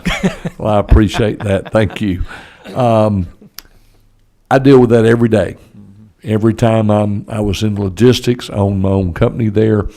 Several of my colleagues and friends can't find drivers. In the poultry industry, have no workers. Right. And now that we've dropped the unemployment to 2.7, 3.7, right in there, basically you still have people that don't want to work. I would have people come in and they would say, I'd like to work 30 hours a week. And I'd say, okay. And I'd like to make, $100,000. And, I after listening to this, it's sad, but that's what's happening still continuously. When I speak to young people, I'll have a handful of those in a college group or high school that will come up and say, well, I want more vacation. I want more time to do what I want to do and pursue that and work less, but I have to make this salary. Right. And I tell them to go to Europe. And with that, they look at me really funny. But I know I'm wasting time on that, but I see that as a crisis because I have spoke to 3 different groups in the last 7 days in school. And there's a handful of these people that keep telling me they want a certain system. And I do appreciate you and appreciate what you just brought different. And solution is the key that we need to keep hearing. Solution. How do we fix this? I used to tell my employees, I own the company. I sign the paychecks. But if you come to my office, I'm going to listen to what you have to say. But bring a solution. Stop complaining. So we need to continuously look at that because it is today the people that suffer with this every day of not having people dependent to show up. And, you know, when I asked just a little earlier, Dawn, I asked that question, I appreciate your honesty. We need to know that, but still there's a cost factor. Right. And thank you again. I Yes, just sir. wanted to tell you that. Thanks. I have another question here. And by the way, Representative Kirby, for those of you that don't know, is a human resources director. So That's kinda if what I was anybody gonna knows say. this, You're not alone Representative as HR manager for a Fortune 500 corporation in manufacturing. This is I live what you're talking about every day. Matter of fact, next week we have all the HR managers in our group meeting at the corporate office to talk about hiring and retaining people in the workforce today. During orientation, I tell them, if I could, my handbook would be one sentence: be where you're supposed to be, doing what you're supposed to be doing. Mm-hmm. That's really all we ask. Exactly. And they look at me and say, yeah, but you really want me here 5 days a week on time? Mm-hmm. And They're yeah, we amazed. do. It is amazing what we're dealing with today, and I know I feel your pain. Believe me, brother, I do. I'm right there with you. Thank you. All right. Well, yes, at 3.7% unemployment, we are at full employment, folks. Yeah. Right. There you go. All right. Mrs. Claire Russell, an old friend from Thompson, Georgia. Thank you for being here. It's an honor to be here. So much of what I would bring to you has already been brought. Wow, I think I would say about the people that have brought testimony today, the education, the knowledge, and the things they brought. I have no intent on repeating any of that. But let me tell you that I've been in the business for 33 years of taking care of the vulnerable, sick in the community, home and community-based services. I have 5 adult day centers and a personal support business that is on the eastern part of Georgia. So I'm where the rubber meets the road. By trade, I'm a registered nurse and a certified case manager. I still go into homes. I'm still touching human beings. And so I would like to bring some of the things to life for you rather than they've done an excellent job of bringing you the numbers. What we see, and I think we've seen some of that today with the DD community, the folks in the home, even the elderly, they are sick. They are a high acuity. They require, those aides, in order to take care of them, require a lot of training.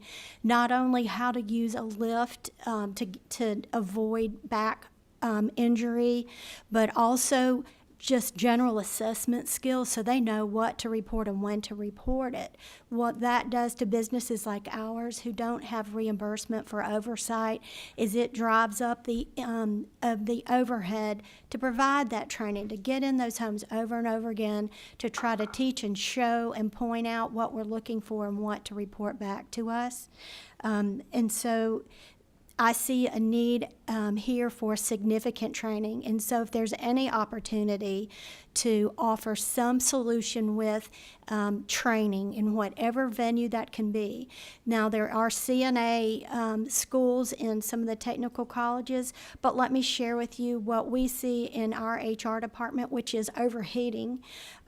We see a lot of the technical colleges really pushing medical assistance, pushing other certifications that people can get and saying you can earn more money in these fields. So we'll hire in, and a lot of times the people we hire in will be in school, and they'll be in school so that they can get a higher paying job.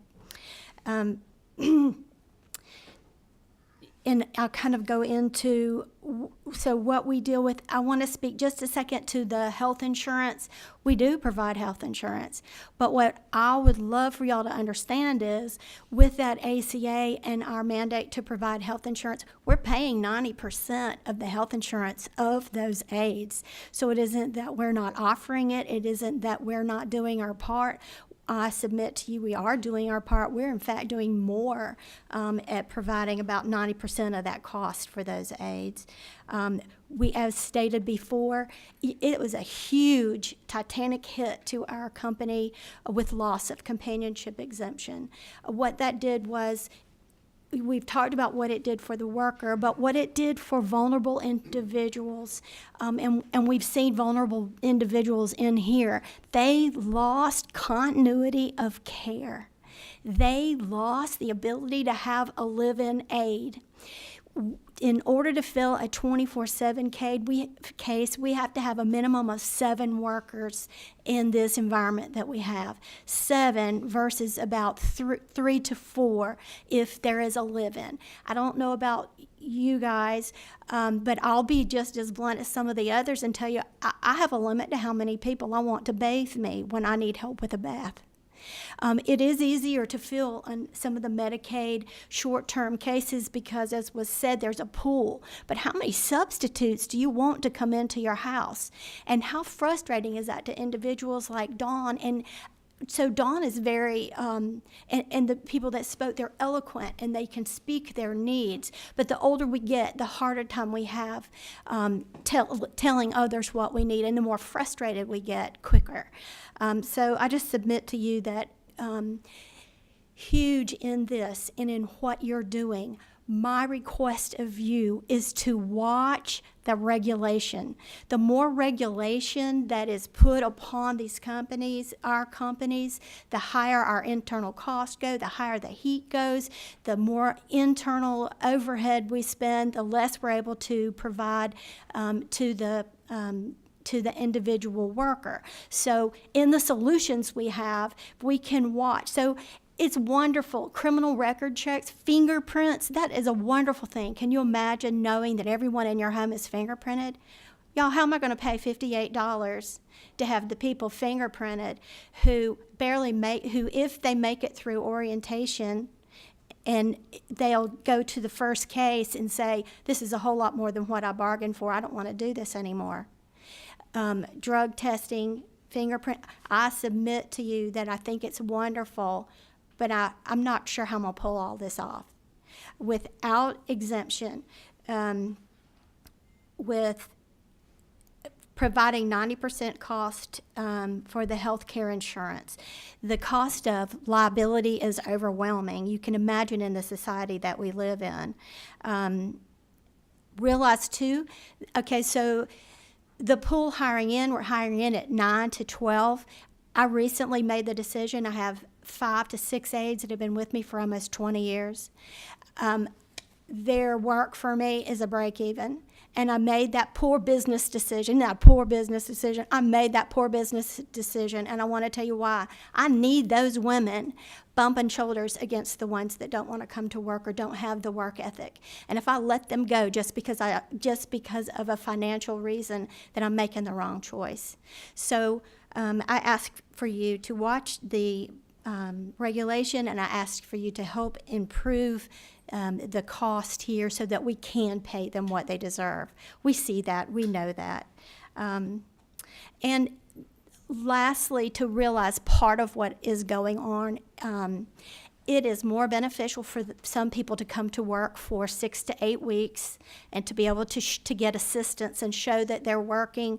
Once they get the rental assistance and food and child care, then they can leave, apply for unemployment, and it's more cost effective for them to stay home. So I ask you to help me make it beneficial for them to come to work and stay at work. Thank you. Thank you, Claire. Yes, there are some perverse incentives with some of our government programs. That was well said. You reminded me of something just real quickly. Mr. Dowd, before you go, if I could speak to you, not now, but afterward, about the fingerprinting program and where we are with that in light of our bill from last year. Okay, now we are just 2 minutes out, so we're going to ask for expedited comments, please. We have Miss and Miss, is it Vara or Vera? Vera. Vera, okay, the Vera sister, is it sisters? Yes. Wonderful, yes. Sister and brother. All right. Oh, a sister and brother, okay, gotcha.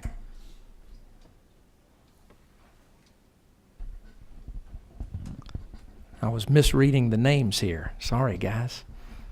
Thank you all for being here. Thank you for having us. Yes, sir. Thank you. This is Carmine. I'm Vanessa, and this is his care staff, Claire. We like her.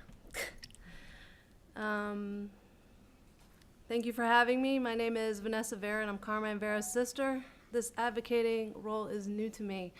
My mom, Nancy Vera, was my brother's #1 supporter and did an amazing job at fighting for Carmine's rights and making sure his needs were met. She also worked for the Georgia Advocacy Office and was president of the Georgia Microboards Association. Sorry for name dropping, but I'm extremely proud of her.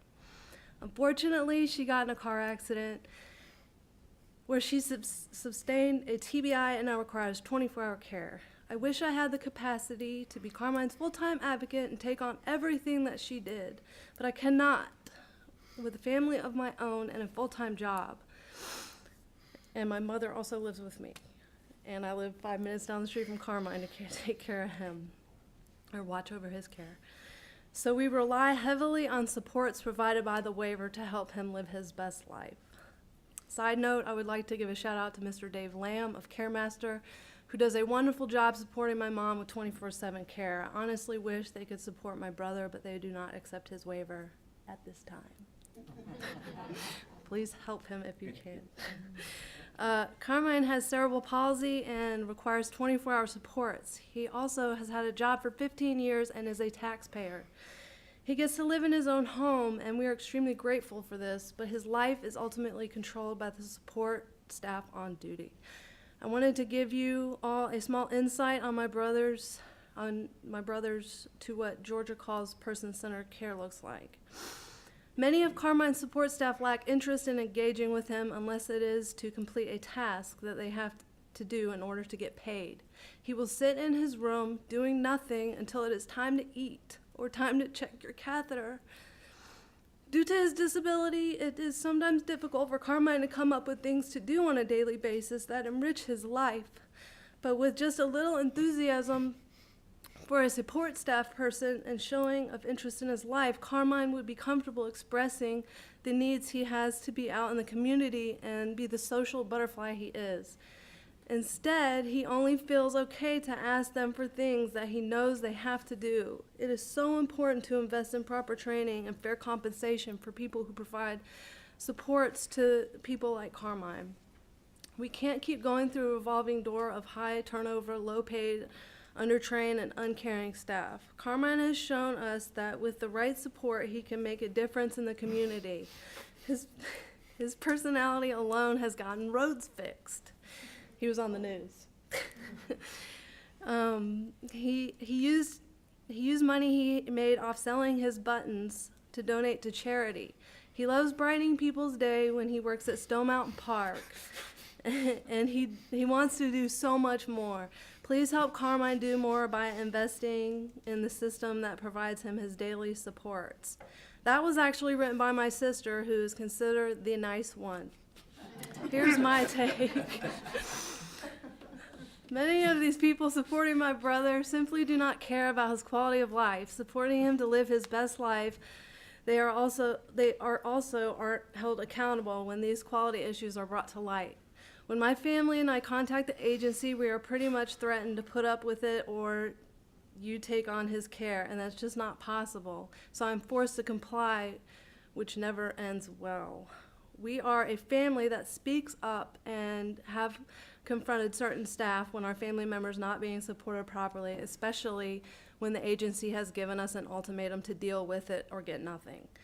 That's when the tension builds and we simply cannot keep quiet. Would you keep cool, calm, and collective if you found mold in your family member's drinking straw?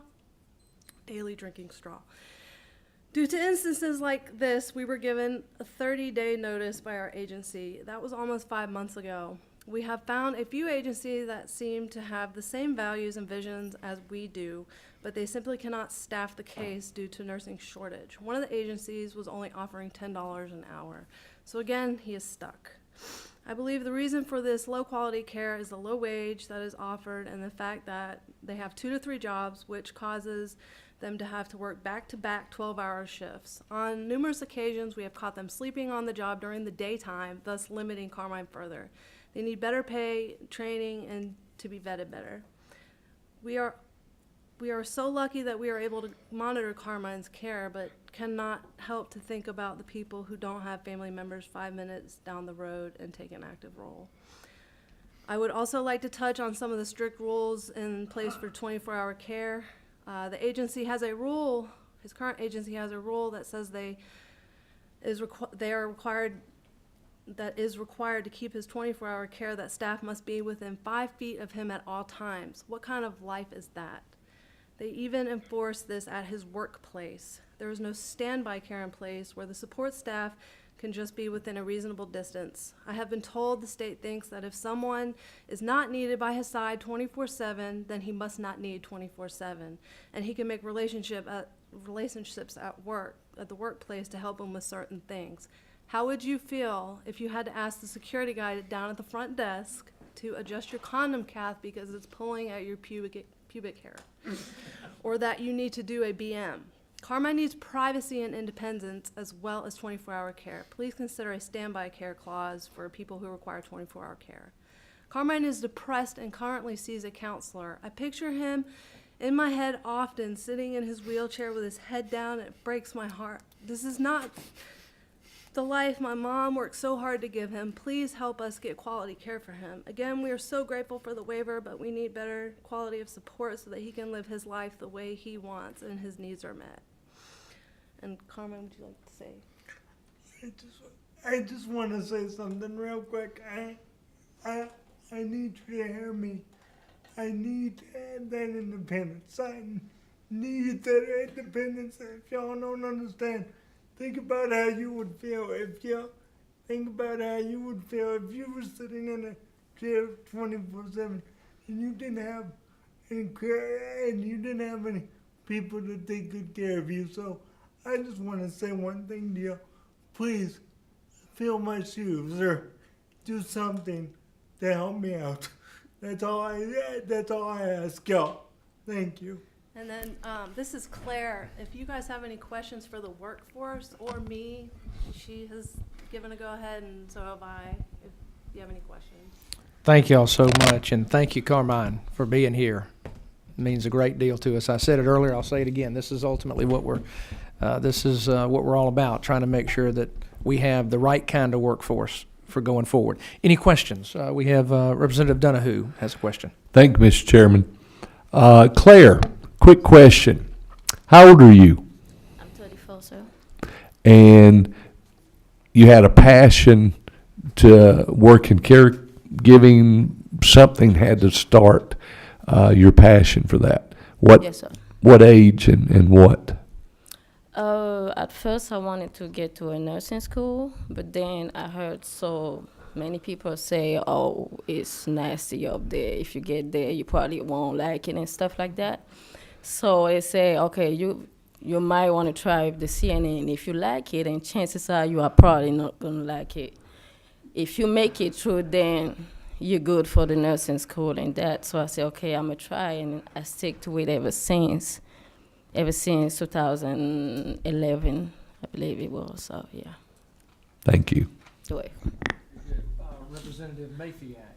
Representative Mathiak. Thank you for taking care of Carmine. I appreciate it. Anytime. How long have you taken care of him?